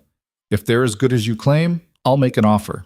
But I'm not paying premium for range stock, no matter how you dress it up. They spent the afternoon in the pens, Welch examining each animal with practiced efficiency. He pointed out flaws Ruby had never noticed. A weak hock here, a narrow chest there. But he also nodded at the good ones, the animals that stood square and solid, their eyes clear and calm despite the chaos around them. 42 head I'd take, Welch said finally. The rest are too small or too flawed. Ruby's heart hammered. 42 head at market rate wouldn't be enough. They'd lose money on the deal. What's your offer? Cole asked, his voice carefully neutral. Welch named a number. $12 per head. Market rate was 10. 20% over market, Ruby said. That's your premium? That's my offer. Take it or leave it. Ruby's mind raced. $12 times 42 was $504. They'd spent $600 buying the cattle. They'd lose money, fail to pay the debts, lose everything. We'll need more than that, she said. Then you'll need to find another buyer. There isn't another buyer. You know it, and I know it. That's why you're offering market rate instead of premium, because you're betting we're desperate enough to take it. Welch's expression didn't change. Business is business, Miss Caldwell. Then let's do business honestly. You said you wanted something special. I'll give it to you. Ruby took a breath, gambling everything on an idea that had just crystallized. 42 head at $12 each, plus 10 head of our best cattle, the strongest, healthiest animals in the lot, delivered to your client in New York personally. I'll travel with them, present them myself, explain their value. If your client isn't satisfied, you pay nothing for those 10. If they are satisfied, you pay $25 per head. Welch leaned back, surprised. You travel to New York? I'd travel to hell if it meant saving my ranch. That can be arranged. New York in February isn't much different. Welch drummed his fingers on the desk, calculating. Why would my client care about meeting you? Because I can tell them something you can't. What it takes to raise these animals. What they eat, how they behave, what makes them different from the soft stock they're used to. I can sell them on the vision of what these cattle represent. Cole grabbed her arm. Ruby, what are you doing? What I have to, she said quietly. Trust me. Welch watched this exchange with interest. Then he said, All right, Miss Caldwell, you have a deal. But the cattle go to New York in 3 days. If you're coming, you'll need to move fast. They shook on it. Ruby's hand was steady despite the terror coursing through her. Outside, Cole pulled her aside. New York? You can't go to New York. It's 1,000 miles from here, and you've never been more than a day's ride from the ranch. I don't have a choice. Yes, you do. We take Welch's offer for the 42 head, cut our losses, go home and figure out another way. There is no other way. We need that money, Cole. All of it. Not if it means you risking yourself in a city you don't know, dealing with people who'll see you coming from a mile away. Ruby met his eyes. When I came west, everyone thought I was crazy. You thought I'd last a week. But I'm still here, still fighting. This is just another fight. It's different. How? Because in Wyoming, I can protect you. In New York, you're on your own. The admission hung between them. Ruby felt something shift in her chest, warm and dangerous. I'll manage, she said softly. I always do. Cole looked like he wanted to argue more. Instead, he nodded once, sharp and final. Then I'm coming with you. The ranch needs you. Dutch can handle things for a week. You need me more. Ruby should have argued, should have insisted she could do this alone, but relief flooded through her at the thought of not facing New York without him. All right, she said. We both go. The 3 days before departure disappeared in a blur of activity. They selected the 10 best cattle, arranged transport, sent a wire to Dutch explaining the plan. Ruby bought a new dress with money they couldn't afford, something respectable enough for meeting wealthy Easterners. Cole bought train tickets and studied maps, plotting their route. On the morning they left, Ruby stood on the platform watching the cattle being loaded into cars bound for New York. Somewhere behind her, Chicago churned and roared, indifferent to one woman's desperate gamble. Ahead lay a city even bigger, even more ruthless, and a meeting that would decide everything. Cole appeared at her shoulder, 2 cups of coffee in hand. He gave her one. Having second thoughts? He asked. Ruby sipped the coffee. It was terrible, bitter, and lukewarm. Third and fourth thoughts. But it's too late to back out now. It's never too late. Yes, it is. We're committed. All that's left is to see it through. The train whistled, a long, mournful sound. Cole finished his coffee and crushed the cup. Ruby? Yeah? That was a hell of a play back there with Welch. Risky, but smart. Thomas would have been proud. Something warmed in Ruby's chest. Think we can actually pull this off? Cole smiled, quick and fierce. Ask me in New York. The train lurched forward, carrying them east toward uncertainty. Ruby stood at the window watching Chicago disappear, then the flat prairie, then the first hints of the eastern forest she'd left behind months ago. Somewhere ahead was salvation or disaster. She'd find out which soon enough. But for now, she was still moving, still fighting, and that would have to be enough. New York was everything Ruby had imagined and nothing she'd prepared for. The train pulled into Grand Central Terminal 3 days after leaving Chicago, and Ruby stepped onto a platform that seemed to stretch forever in both directions. The ceiling soared overhead, light streaming through windows so high they seemed to touch the sky. People flowed around her in waves, men in fine suits, women in furs, porters shouting directions in accents she could barely understand. Cole pressed close to her side, one hand on her elbow. Stay with me. Don't look lost. I am lost. Then pretend you're not. They collected their cattle from the freight yards, a chaotic process that took hours and cost money they didn't have for storage fees and handling. By the time they got the animals settled in a holding pen on the city's outskirts, it was late afternoon and Ruby's head was pounding. We need to find Welch's client, she said, studying the address Welch had given them. Someone named Cornelius Vanderberg, 5th Avenue. Cole let out a low whistle. 5th Avenue. That's where the real money lives. Vanderbilts, Astors, that crowd. How do you know that? I grew up in New York, left when I was 18, but some things you don't forget. He studied the address. Vanderberg, I know that name. Old money, shipping fortune. If he's buying cattle, it's not for profit. It's for show. Something to impress his friends. Ruby's stomach nodded. So we need to sell him on image, not practicality. Probably, which means you need to be someone different than who you are. What do you mean? Cole gestured at her clothes, the practical wool dress, the worn coat, the boots still crusted with mud from the stockyards. You look like what you are, a rancher. These people don't want to buy cattle from someone who actually knows cattle. They want someone who makes them feel sophisticated for buying cattle. I don't know how to do that. I know. But you're going to have to learn fast. They found a modest boarding house near the stockyards, cheap but clean.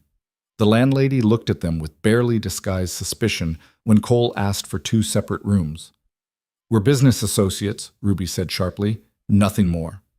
The woman's expression suggested she'd heard that before and didn't believe it, but she took their money and gave them keys.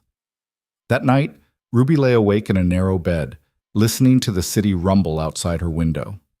Even at midnight, New York never stopped, carriages rattling past, voices shouting, somewhere a woman laughing. It was so different from the ranch, from the vast silence of Wyoming nights. She felt untethered, like she might float away if she wasn't careful. A knock at her door. She opened it to find Cole standing in the hallway, still fully dressed. "Can't sleep either?" he asked. "Too much noise." "Want to walk? Might help." They shouldn't. It was improper. Dangerous, maybe. But Ruby grabbed her shawl and followed him anyway. The streets were still busy despite the hour. They walked without destination, Cole pointing out landmarks from his childhood. A corner where he'd sold newspapers, a tenement where his family had lived before the war, a restaurant that had burned down and been rebuilt twice.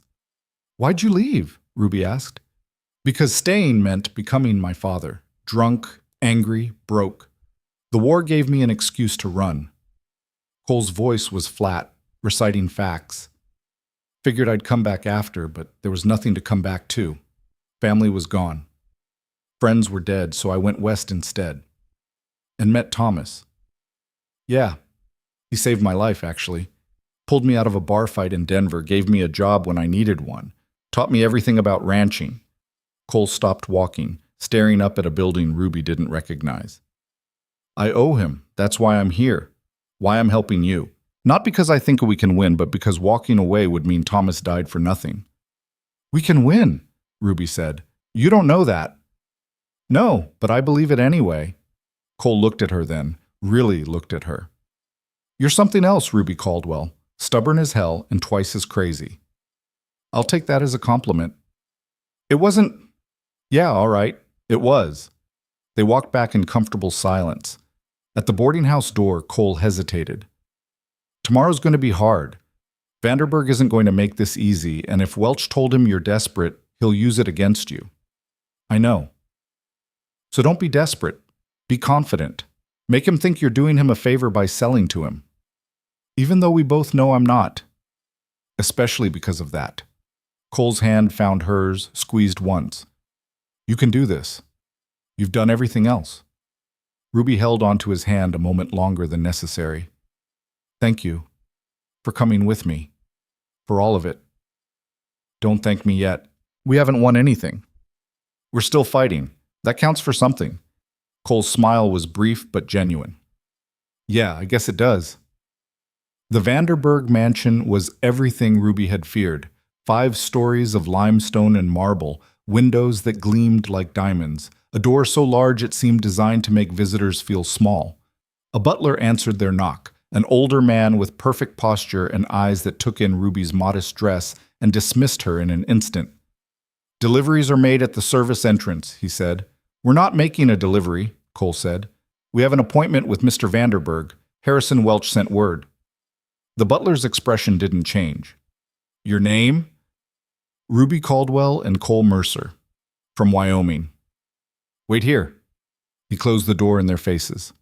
Ruby and Cole stood on the steps for 10 minutes before the butler returned. "Mr. Vanderburg will see you in the drawing room. Please wipe your feet." The drawing room was larger than the entire main house at the Broken H. Oil paintings hung on silk-covered walls.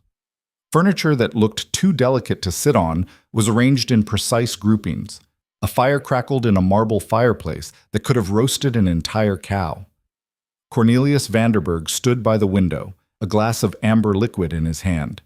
He was perhaps 60, tall and thin, with silver hair and the confident bearing of a man who'd never wanted for anything. With him were 2 other men, younger, dressed in expensive suits that fit perfectly. "Miss Caldwell," Vanderburg said, not offering his hand, "Harrison Welch tells me you have cattle for sale. I must say, I expected someone more established." Ruby forced herself to meet his eyes. "I represent the Broken H Ranch in Wyoming Territory. We specialize in range-hardy stock suitable for breeding programs." "Range-hardy, is that another way of saying common?" One of the younger men laughed. Ruby felt heat rise in her cheeks but kept her voice level. It's another way of saying resilient. Your breeding program, as I understand it, is focused on producing show-quality animals. But show quality means nothing if the animals can't survive their first harsh winter.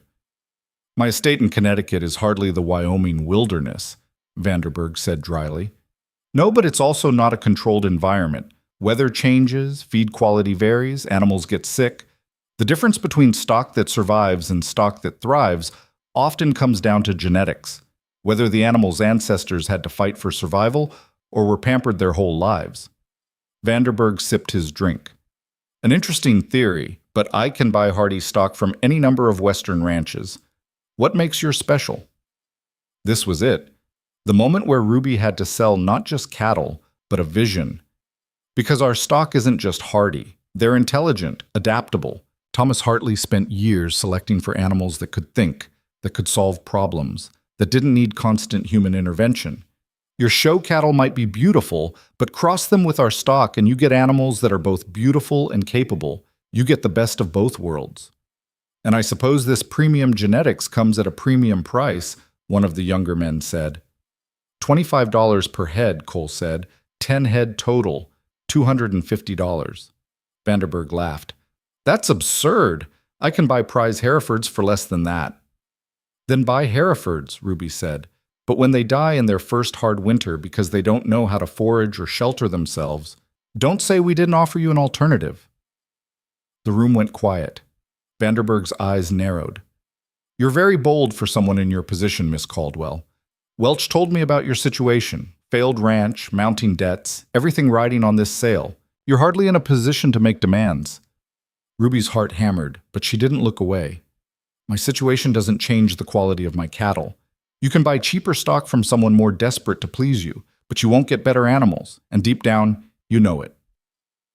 Vanderberg studied her for a long moment. Then he set down his glass. Show me these miraculous cattle of yours.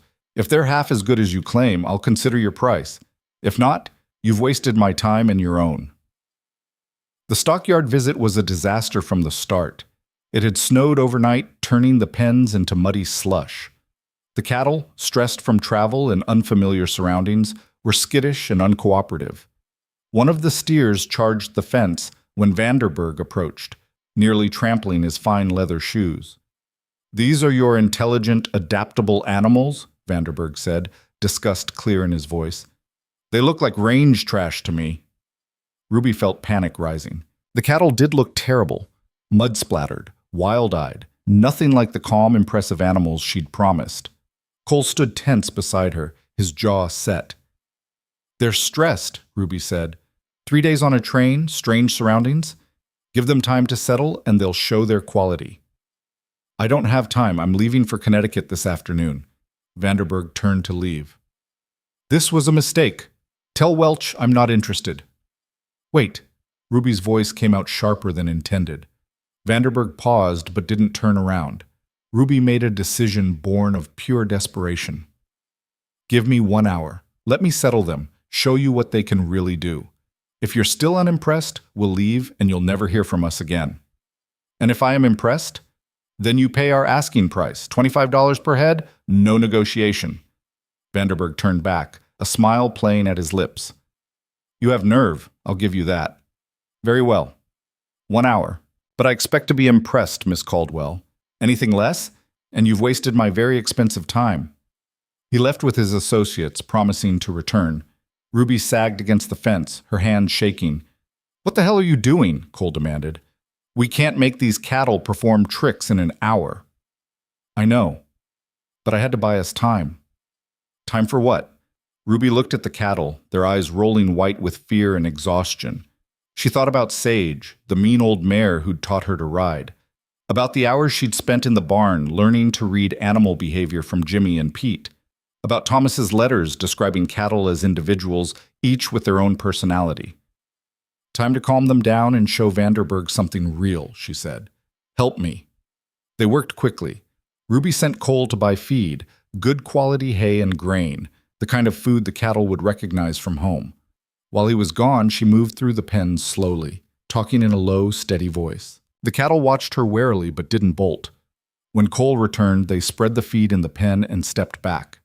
The cattle approached cautiously, sniffing, then began to eat. As they ate, their bodies relaxed. The tension drained from their muscles. Ruby watched the largest steer, a roan with a white face she'd named Buck during the Chicago negotiations. He was the herd leader, the one the others looked to for guidance. If she could calm Buck, the rest would follow. She approached slowly, still talking. Buck raised his head, watching her. Ruby held out a handful of grain. Buck snorted, pawed the ground, but he didn't back away. "Come on," Ruby murmured. "I know you're tired. I know this place is strange, but I need you to trust me, just for an hour. Then you can go to a nice farm in Connecticut and never work another day in your life." Buck took a step forward, then another. His massive head lowered, and he ate from her hand, his breath warm and wet against her palm. "Good boy," Ruby whispered. She ran her hand along his neck, feeling the solid muscle beneath the muddy coat. "That's a good boy." When Vanderberg returned an hour later, the scene in the pen had transformed. The cattle stood calm and alert, their coats brushed clean where Ruby and Cole had worked frantically with burlap sacks. Buck stood at the fence, allowing Ruby to scratch between his ears like he was a pet dog. Vanderberg's eyebrows rose. "Well, that's quite different." "This is what I meant by intelligent," Ruby said, not taking her eyes off Buck. "These animals aren't just livestock. They're partners. Treat them right, and they'll work with you, not against you. Your fancy show cattle might look better, but they won't have this kind of temperament." Vanderberg circled the pen, studying the cattle with new interest. He asked questions about their age, their lineage, their diet, their behavior in different conditions. Ruby answered honestly, and when she didn't know something, Cole filled in the gaps. Finally, Vanderberg nodded. "All right, Miss Caldwell, you've made your sale. $25 per head for all 10. I'll have my man arrange transport to Connecticut." Relief flooded through Ruby, so intense she felt dizzy. "Thank you, Mr. Vanderberg." "Don't thank me. You earned it." He paused. "And Miss Caldwell? That was quite a performance. The desperate rancher, the last-minute save, the emotional appeal. Well played." Ruby stiffened. "It wasn't a performance." "No?" Vanderberg smiled. "Then you're even better at this than I thought. Good luck with your ranch. Something tells me you're going to need it." He left with his associates. Ruby stood in the mud and slush of the stockyard, $250 richer and completely exhausted. Cole appeared at her shoulder. "You did it. We did it." "No, that was all you. The way you handled Buck, the way you sold Vanderberg on the vision, that was pure Ruby Caldwell stubbornness." Cole paused. Thomas would have been proud. Ruby felt tears prick her eyes and blinked them back. "We should wire Welch. Tell him the deal went through."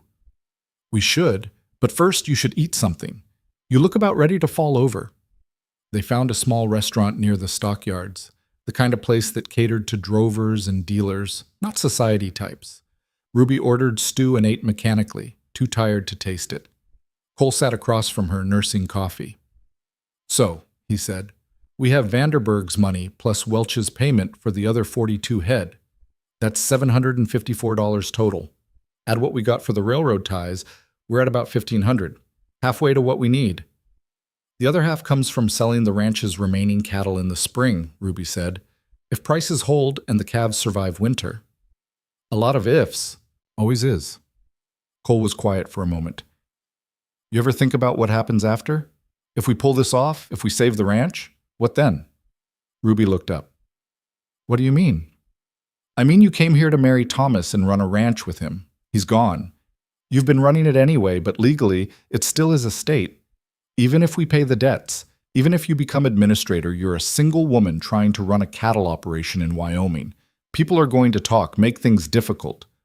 Let them talk. I'm serious, Ruby. There are limits to what you can do without—" He stopped, searching for words. "Without a man?" Ruby's voice was sharp. "Without a husband to give me legitimacy?" "That's not what I meant." "It's exactly what you meant. And you're probably right. But I didn't come this far to hand control over to someone else just to make society comfortable. I'm not suggesting you hand control over. I'm suggesting you think about partnerships, about finding someone you can trust to share the load." Something in his tone made Ruby's heart skip. She looked at Cole across the table, really looked at him. At the lines around his eyes that came from squinting into sun and wind. At the hands wrapped around his coffee cup, scarred and calloused from work. At the way he met her gaze steadily, without flinching. "Are you asking me something, Cole Mercer?" His jaw tightened. "I'm saying that if you needed someone, I'd be willing to partner with you. On the ranch." "Just the ranch?" "I don't know, maybe more than that if you were interested. But I won't push. You've had enough men making decisions for you." Ruby's mind raced. Cole had been there from the beginning, steady and competent, expecting her to fail but giving her room to prove him wrong. He'd taught her to ride, to read the land, to see the ranch as something more than Thomas's failed dream. He'd come to Chicago and New York because she needed him, had stood beside her through every desperate gamble. And somewhere along the way, she'd stopped seeing him as just the foreman, started noticing the way he smiled when he thought no one was watching, the gentle way he handled injured animals, the fierce protectiveness he showed for the ranch and everyone on it, including her. "I'm interested," Ruby said quietly, "but I need time. To finish this, to save the ranch, to figure out who I am without Thomas's ghost hanging over everything. Can you give me that?" "I can give you whatever you need." "Then give me time." Cole nodded once. "Time, then. But Ruby, when you're ready to talk about this for real, I'll be waiting." They left New York the next morning on a westbound train. Ruby watched the city disappear, replaced by farmland and forest, then finally by the flat expanse of the plains. She should have felt relief. They'd done what they came for, secured the money they needed. But unease coiled in her stomach, a feeling that something was about to go wrong. The feeling proved prophetic 2 days later when the train stopped in Nebraska and they found a telegram waiting from Dutch. Ruby read it twice, her hands going cold. "There's been a storm, a bad one. Hit 3 days ago. The cattle—" "How many lost?" Cole asked, his voice tight. "Dutch doesn't say, just says to come home fast." They abandoned the train and bought horses, riding hard for the Wyoming border. The weather was clear and cold, but Ruby could see storm clouds building in the north. Another system moving in. They reached the ranch 5 days after leaving Nebraska, pushing their horses to the limit. What Ruby saw made her stomach drop. The main house was intact, but the barn roof had partially collapsed. Fence rails were down everywhere, scattered across the snow like broken bones. And in the pasture, where there should have been cattle, there were only a few scattered shapes. Dutch met them in the yard, his face grim. "Lost 30 head, maybe more. Storm came fast, winds like nothing I've seen, drove them into a gully. By the time we found them, they were frozen." Ruby felt like she'd been punched. 30 head. At $10 each, that was $300, money they'd been counting on for the spring sale. "The barn?" Cole asked. "Salvageable. But we need lumber to fix it, and we're out of credit everywhere." Dutch spat into the snow. "I'm sorry, Miss Caldwell. We did what we could." "I know you did." Ruby's voice sounded distant to her own ears. "Thank you for holding things together." Inside the house, she sat at Thomas's desk and redid the math. The money from New York and Chicago, minus what they'd spent on travel and fees. The remaining cattle, minus what they'd lost in the storm. The debts they still owed, minus what they could pay immediately. No matter how she calculated it, they were still short. Not by much, maybe $500, but it might as well have been $5,000. They had nothing left to sell, no way to raise more capital before April 1st. They'd lost. Cole found her there hours later, staring at numbers that wouldn't cooperate. He sat down across from her, his face haggard. "We could sell the land," he said quietly. "Not to Sutton, to someone else. Get enough to pay the debts and have something left over for you to start fresh somewhere else." "No." "Ruby, I said no. We've come too far to give up now. Sometimes giving up is the smart thing to do." "Then I guess I'm not very smart." Ruby stood, her chair scraping loud in the quiet house. "There has to be another way. Something we haven't thought of." "There isn't. We've tried everything." Ruby paced the small room, her mind racing. They needed money, fast money. Money that didn't depend on cattle sales or timber or any of the slow grinding work of ranching. An idea began to form, crazy and desperate.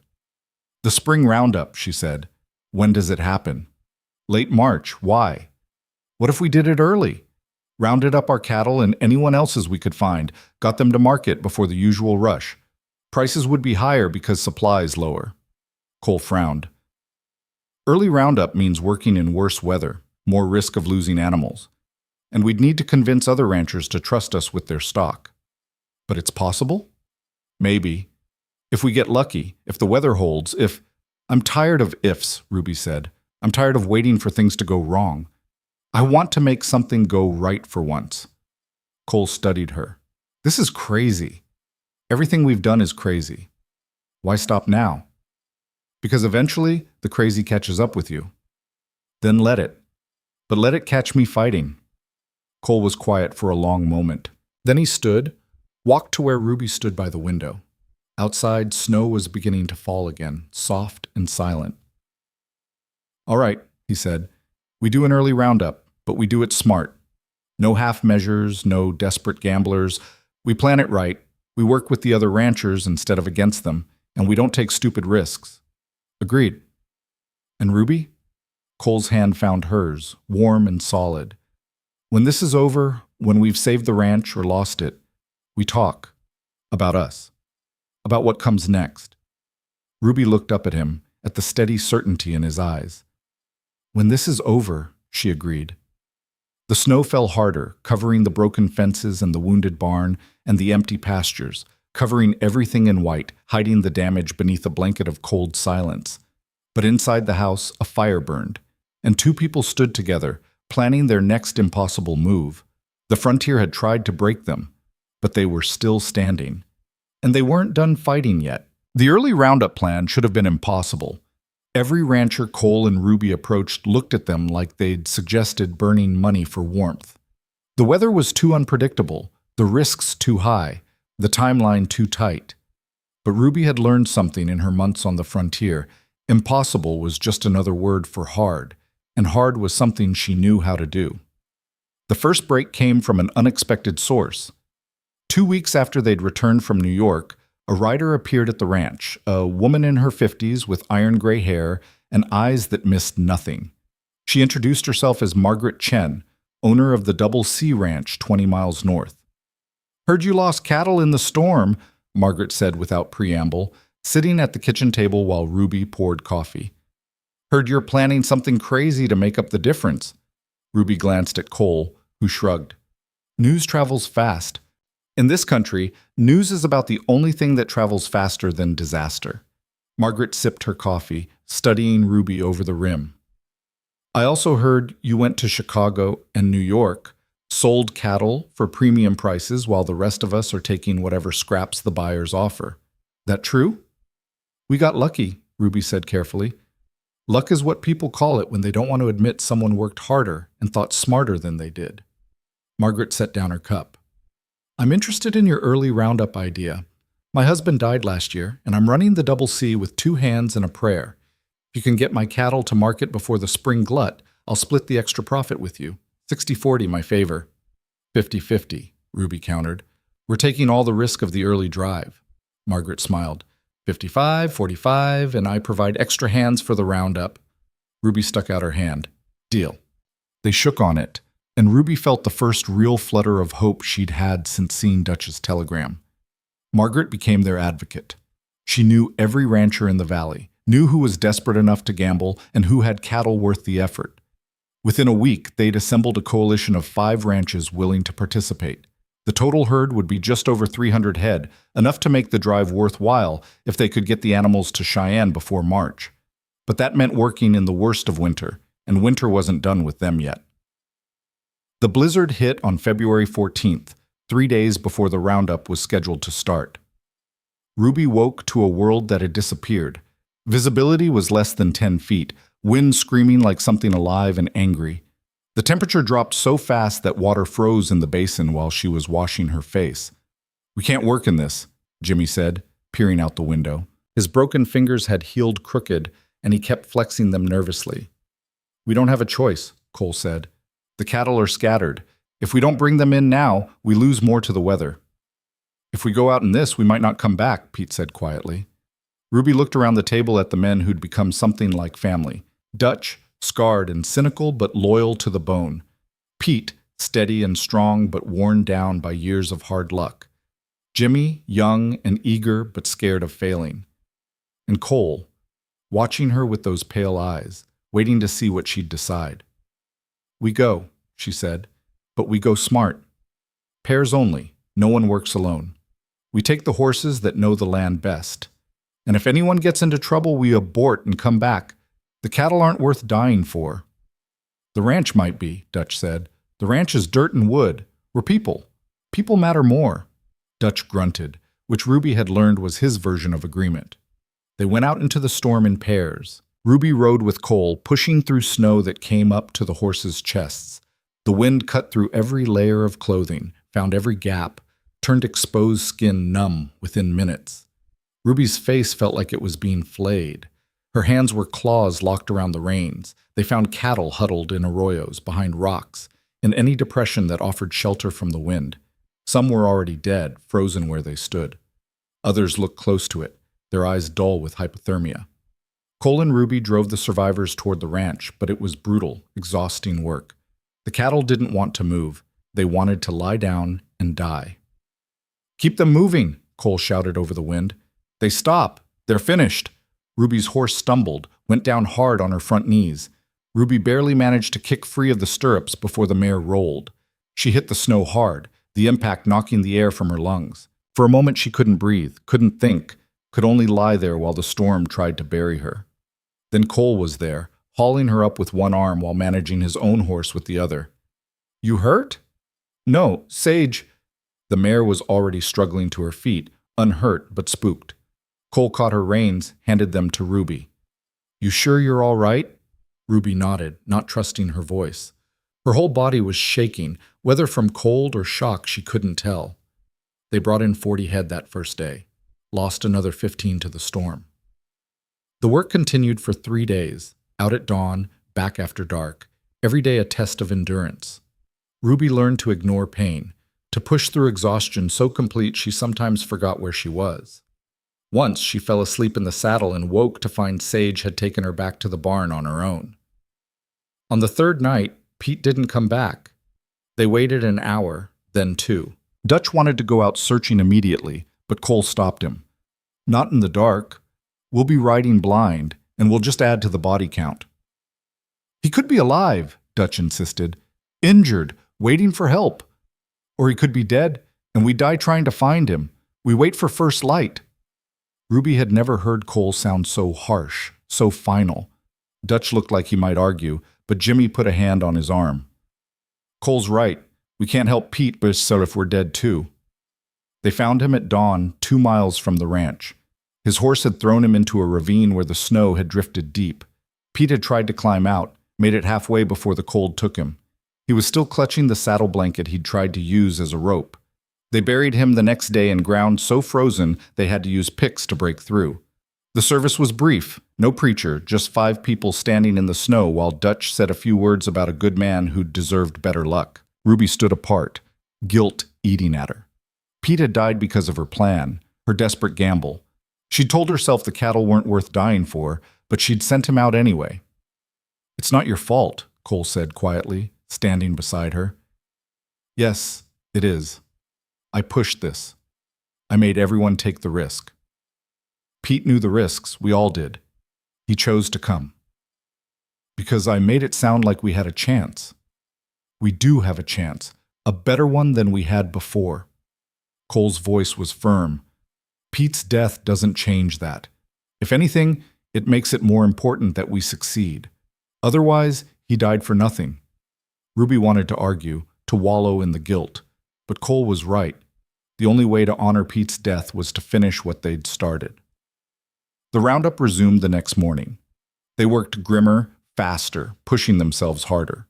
When the weather finally broke 5 days later, they had 290 head of cattle penned and ready. Not as many as they'd hoped, but enough. The drive to Cheyenne started on February 23rd. Ruby had never been on a cattle drive before, had only Cole's descriptions to prepare her. The reality was worse than she'd imagined. Endless days in the saddle, sleeping on frozen ground, eating whatever they could cook over a fire that never seemed to give enough heat.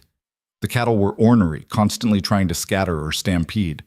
Twice they had to swim them across half-frozen rivers. Once a steer broke its leg and had to be put down, the sound of the gunshot echoing across the empty plains. Ruby rode drag position, eating dust and watching for stragglers. Her body hurt in ways she hadn't known were possible. Her hands were so blistered she couldn't make a fist, but she stayed in the saddle hour after hour, day after day, because stopping meant failing and failing meant losing everything. On the fifth night, camped in a hollow where the wind couldn't reach them, Cole found her sitting alone away from the fire. He brought coffee and sat down beside her without asking. "You should eat something," he said. "Not hungry. Eat anyway. You're burning through everything you've got, and we still have 3 days to go." Ruby took the jerky he offered, chewed mechanically. It tasted like leather and salt. "I keep thinking about Pete," she said, "about whether this is worth it." "You having second thoughts?" "Third and fourth thoughts. This whole thing, coming west, trying to save the ranch, gambling everything on schemes that barely work. What if I'm just delusional? What if everyone who said I'd fail was right?" Cole was quiet for a moment. "You want my honest answer?" "Always." "Maybe they are right. Maybe we're going to get to Cheyenne and find out the early market isn't as good as we hoped. Maybe we'll sell these cattle and still come up short. Maybe we'll lose the ranch anyway." He paused. "But here's what I know. I've worked for a lot of people, and most of them gave up the first time things got hard. Thomas was different. He kept fighting even when it was stupid to fight. And you're the same way. It's stubborn and it's crazy, and half the time it makes no sense. But it's also why you're still here when everyone else would have quit months ago." That's not exactly reassuring. It's not meant to be reassuring. It's meant to be true. Cole shifted, his shoulder pressing against hers. "You asked me once why I came with you to Chicago. The real reason isn't because I owed Thomas or because I believed in the ranch. It's because I believed in you, still do." Ruby looked at him, at the firelight reflecting in his eyes. "Even though I might fail?" "Especially because you might fail, and you're doing it anyway." She wanted to kiss him. The impulse came sudden and strong, surprising her. But before she could act on it, Dutch called out that they had a rider approaching. The rider turned out to be one of Margaret Chen's hands with a message. Margaret had sold her portion of the herd to a buyer in Laramie for $12 a head, $2 over the normal winter rate, and proof that the early timing was working. "She wants to know if you'll sell yours there too," the hand said. "Buyers interested in quantity, and with both herds combined, you'd have leverage." Ruby looked at Cole. "What do you think?" "Laramie's closer than Cheyenne. Less risk of losing animals. But the Cheyenne market might pay more if we're willing to gamble." "I'm tired of gambling," Ruby said. "Let's take the sure thing." They diverted to Laramie and met with the buyer, a heavy-set man named Fisher who looked at their cattle with a practiced eye. "I'll give you $11 a head," he said. "That's fair for winter stock." "Margaret got 12, Ruby said. "Margaret's cattle were in better condition. Yours have been driven hard. I can see it. They're healthy and well-fed. You won't find better animals this time of year." Fisher smiled. "You're right, which is why I'm offering 11 instead of 10. Take it or leave it." Ruby felt the familiar surge of frustration, the sense of being backed into a corner. They needed the money. They couldn't afford to haggle and lose the deal, but something in Fisher's easy confidence told her he had room to move. $12 a head for all 290, or we walk and sell in Cheyenne," she said. "Cheyenne's another 4 days. You'll lose animals on the way." "Maybe, but we'll still come out ahead of your low-ball offer." Fisher studied her. "You're either very brave or very foolish, Miss Caldwell. I'm very tired and very done being underestimated. $12, that's my offer." A long silence. Then Fisher nodded. "Done, but only because I respect the audacity." They signed papers that afternoon. 290 head at $12 each, $3,480. Ruby stared at the bank draft in her hands, hardly believing it was real. "Is it enough?" Jimmy asked. Ruby did the math in her head. The timber money, the Vanderburg sale, the Chicago cattle, all of it combined with this payment. It's enough to pay the debts. Just barely, but enough. They made it back to the ranch in early March, the bank draft secure in Ruby's saddlebag. The place looked different somehow, smaller, but also more solid. Home, Ruby thought, and realized it was true. This place that had been Thomas Hartley's dream had become hers. The payment of debts took 3 days. Ruby visited every creditor personally, settling accounts with the satisfaction of crossing items off a list. The feed store, the bank, the lumber mill, one by one, the debts disappeared. Judge Harlan witnessed the final payment, his expression unreadable. "I'll be damned," he said. "You actually did it." "We did it," Ruby corrected. "I couldn't have done any of this alone." "No one does anything alone out here." The judge shuffled his papers. "As of today, the broken H is free and clear. I'm appointing you permanent administrator of the estate, with full authority to manage operations. Congratulations, Miss Caldwell. The ranch is yours." Ruby felt tears prick her eyes and blinked them back. "Thank you, Your Honor." "Don't thank me. You earned every inch of this." He paused. Thomas would have been proud, for what it's worth. Outside the courthouse, Cole was waiting. Ruby showed him the papers, making her the official administrator. "How does it feel?" he asked. "Terrifying. I have no idea what I'm doing." "You'll figure it out. You always do." Ruby looked at the papers, at her name written in official script. Administrator, owner in all but title. She'd come west as a mail-order bride, expecting to disappear into someone else's life. Instead, she'd built her own. "Cole, about what you said during the drive, about us talking when this was over?" His expression grew guarded. "Yeah?" "I'm ready to talk now, if you are." They walked to the edge of town to a small park where bare trees stood skeletal against the pale sky. The mountains rose in the distance, snow-covered and eternal. "I don't know how to do this," Ruby said. "The ranch is barely stable. I'm still figuring out how to run it. Adding a relationship on top of that—" "I'm not asking you to add anything," Cole interrupted. "I'm already here, already working beside you. The only question is whether we acknowledge what's already happening or keep pretending it isn't." "What is happening?" Cole stepped closer, his hands finding hers. "I'm in love with you, Ruby Caldwell. I think I have been since you showed up at that train platform and refused to leave even after everything fell apart. You're stubborn and reckless, and half the time you make decisions that terrify me. But you're also the bravest person I've ever met. And I want to build this ranch with you, not as foreman and boss, but as partners, equal partners." Ruby's heart hammered. "I came here planning to marry a stranger for security. I don't want to make the same mistake twice, marrying for the wrong reasons. Then what would be the right reasons? Love, partnership, choosing someone because I want them, not because I need them. And do you? Want me?" Ruby looked at Cole, at the man who doubted her, taught her, stood beside her through every impossible challenge, at the steady strength in his eyes, the hands that had pulled her from snowdrifts and taught her to ride, the smile that came so rarely but meant everything when it did. "Yes," she said, "I want you. Not because you make the ranch easier or because you know things I don't, but because when I think about the future, I can't imagine it without you." Cole kissed her then, gentle at first, then deeper. Ruby wrapped her arms around his neck, feeling something in her chest unlock and open.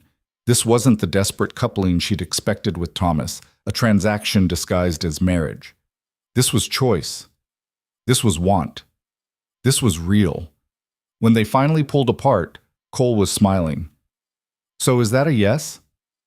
"To what exactly?" "To marrying me. To building this ranch together. To driving each other crazy for the rest of our lives." Ruby laughed, surprised by the joy bubbling up in her chest. "Yes, to all of it, but not right away. Let's do this right, court properly, give people time to stop gossiping, make sure we're not just caught up in the drama of surviving." "How long?" 6 months. If we still feel this way in 6 months, we'll get married." Cole pretended to consider. "I can wait 6 months, but I'm not waiting to tell everyone you're spoken for." "I can live with that." They walked back to town hand in hand, and Ruby felt lighter than she had in months. The ranch was saved, the debts were paid. And for the first time since arriving in Wyoming, she could see a future that wasn't just survival. It was something that looked almost like happiness. The spring brought changes. They hired 2 new hands to replace Pete and help with the expanded operation. Ruby used the last of their capital to buy breeding stock, proper Herefords crossed with their hardy range cattle, creating exactly the kind of resilient, quality animals she'd promised Vanderburg. She learned to keep books properly, to negotiate with suppliers, to read the land and the weather like it was written in a language she was finally starting to understand. The other ranchers began treating her differently, not as an outsider or a curiosity, but as one of them. They asked her advice, invited her to planning meetings, respected her opinions. Margaret Chen became a close friend, the 2 women meeting weekly to discuss operations and share the particular challenges of running ranches in a world designed for men. "You know what I like about you?" Margaret said one afternoon, the 2 of them sitting on the porch of the Broken H while their hands worked in the distance. "You don't apologize for taking up space. Most women I know make themselves small, try to fit into the corners men leave them. You just planted yourself in the middle and dared anyone to move you." "I didn't have a choice." "Everyone has a choice. You chose to fight." Ruby thought about that later, watching the sun set over the valley. She had chosen to fight. Over and over, when giving up would have been easier, she'd chosen to keep pushing, and somehow, impossibly, it had worked.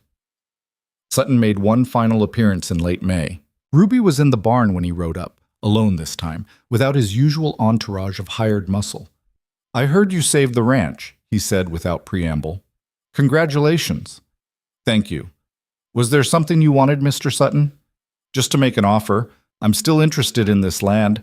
I'll pay you fair value now that the debts are cleared. You'd walk away with a profit." "I'm not interested in walking away." "You should be. This place nearly killed you, and it'll keep trying. Bad seasons, market crashes, disease.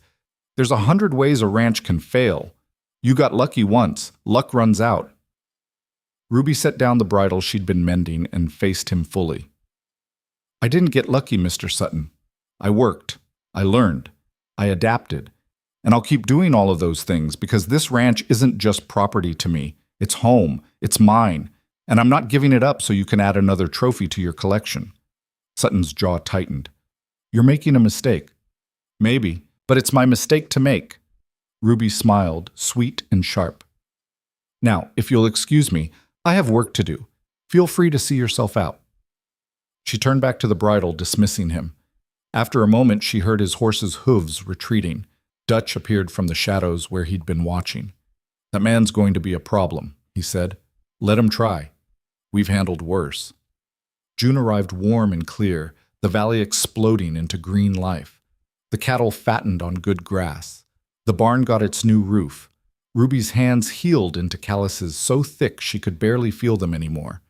On the first day of summer, Cole found her in the office Thomas had built, surrounded by ledgers and supply catalogs.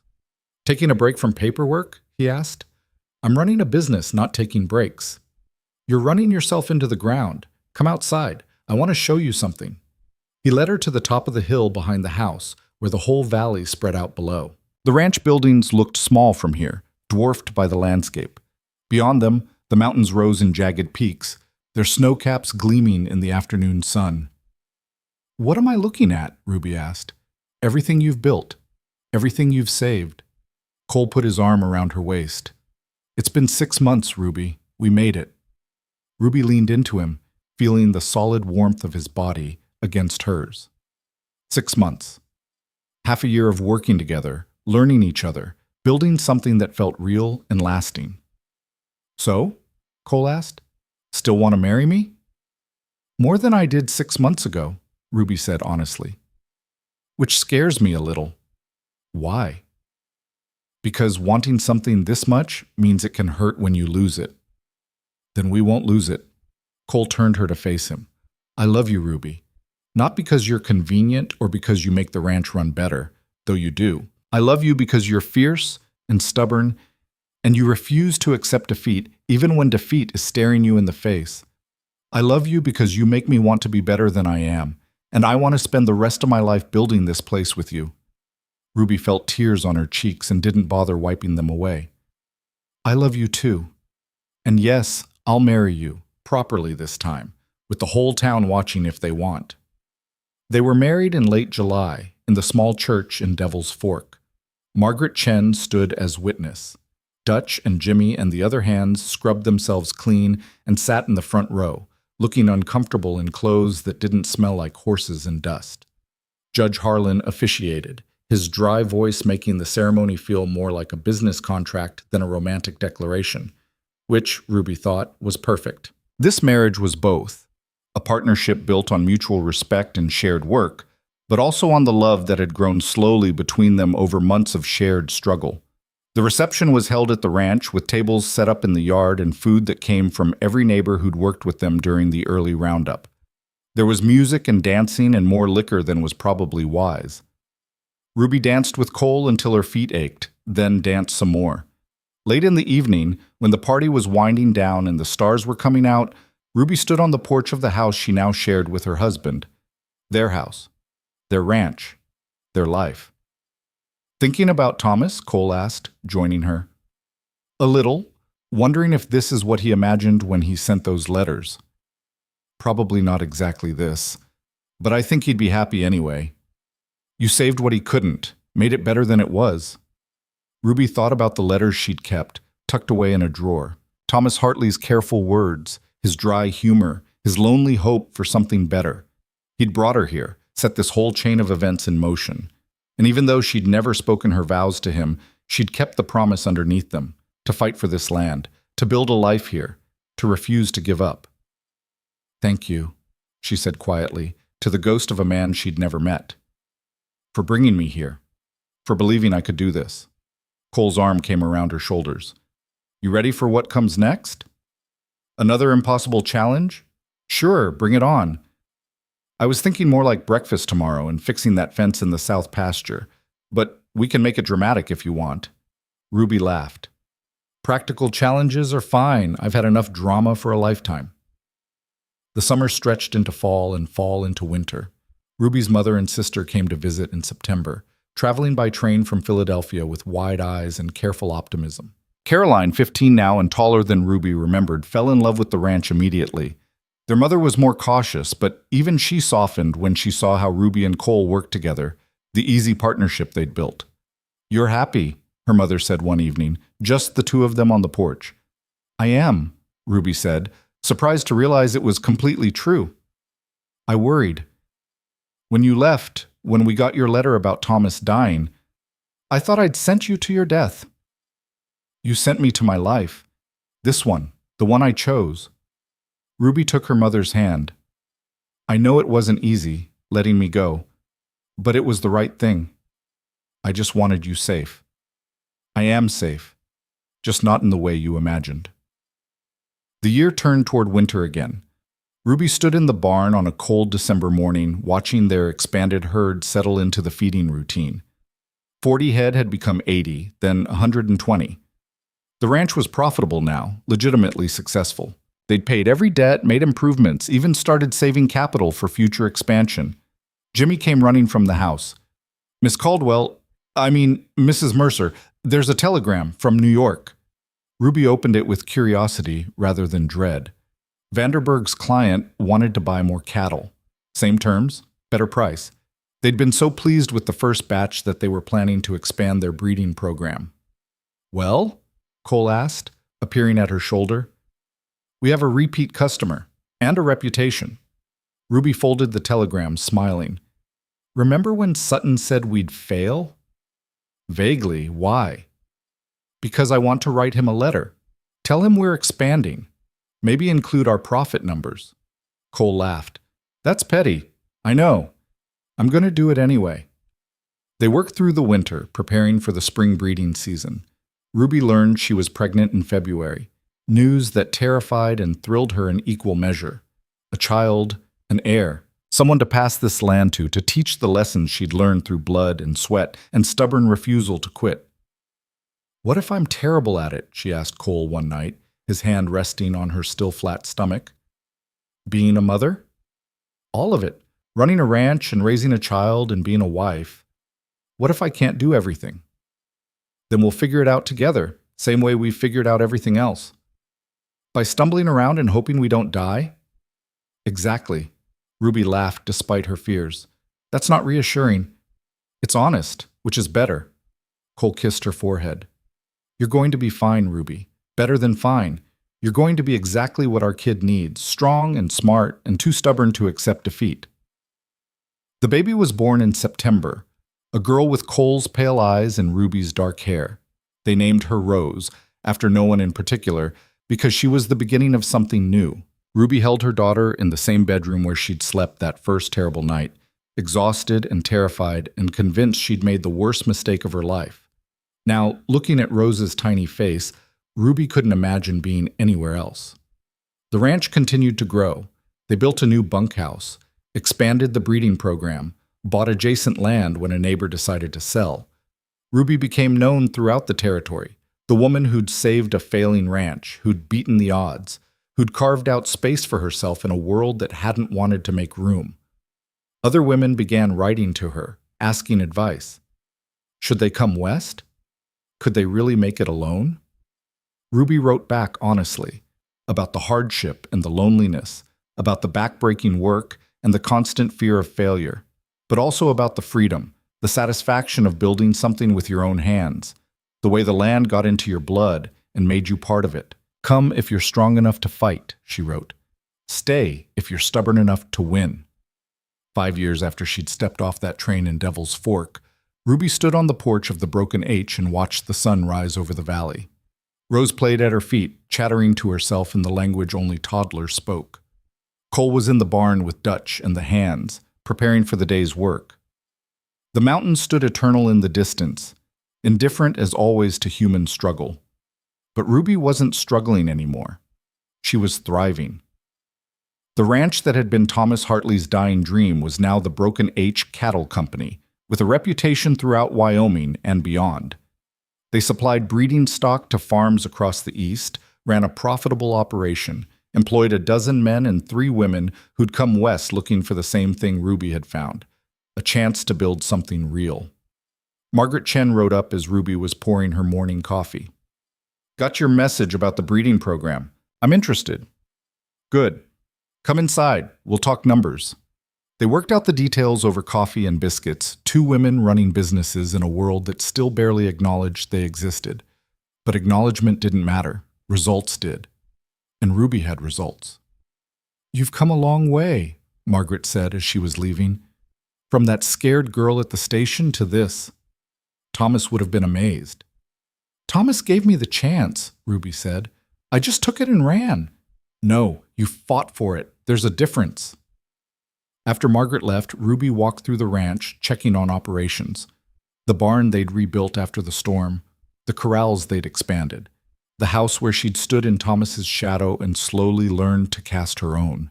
She thought about the woman she'd been, desperate and terrified, clinging to letters from a stranger because they represented her only hope. That woman seemed like someone else now, someone Ruby had been and grown beyond. Cole found her in the pasture, watching the cattle graze. He kissed her cheek, then picked up Rose, who squealed with delight. What are you thinking about? He asked. How far we've come. How much has changed. Having regrets? Not even one. That night, after Rose was asleep and the ranch was quiet, Ruby sat at her desk and pulled out Thomas's letters one final time. She read them slowly, hearing his voice in the careful words. He'd been lonely and tired, looking for someone to share the burden. He'd found Ruby, or she'd found him, and even though their partnership had lasted only in letters, it had been real. Thank you, she whispered to the paper, to the ghost, to the memory. For the chance, for the start, for everything. Then she put the letters away for good. The past was important, but it wasn't where she lived anymore. Ruby Caldwell Mercer belonged to the present, to the ranch she'd saved and the life she'd built. She was no longer a mail-order bride hoping for security or a desperate woman gambling on survival. She was the queen of her own frontier, and she'd earned every inch of her kingdom. Outside, the wind picked up, carrying the scent of grass and cattle and the clean smell of mountain air. Somewhere in the darkness, the ranch settled into its nightly rhythms. And Ruby sat in the lamplight, planning for tomorrow, because there was always tomorrow. Always another challenge, another opportunity, Another chance to prove that impossible was just another word for not yet done. She'd come west to marry a stranger and found herself instead. Found strength she hadn't known she possessed. Found love she hadn't been looking for. Found a home in the last place she'd expected to find one. And if someone had asked her, in that moment, whether she'd make the same choices again, leaving Philadelphia, boarding that train, staying when everything fell apart, Ruby would have answered without hesitation, yes. Every time. 1,000 times yes. Because this life, hard and unpredictable and fierce, was hers. Built with her own hands, defended with her own will, claimed through sheer stubborn refusal to accept defeat. Ruby Caldwell had come west as a bride for a stranger, but she'd stayed as a conqueror, a survivor, a woman who'd looked at the impossible and made it bend. And she wasn't done yet. Not by a long shot.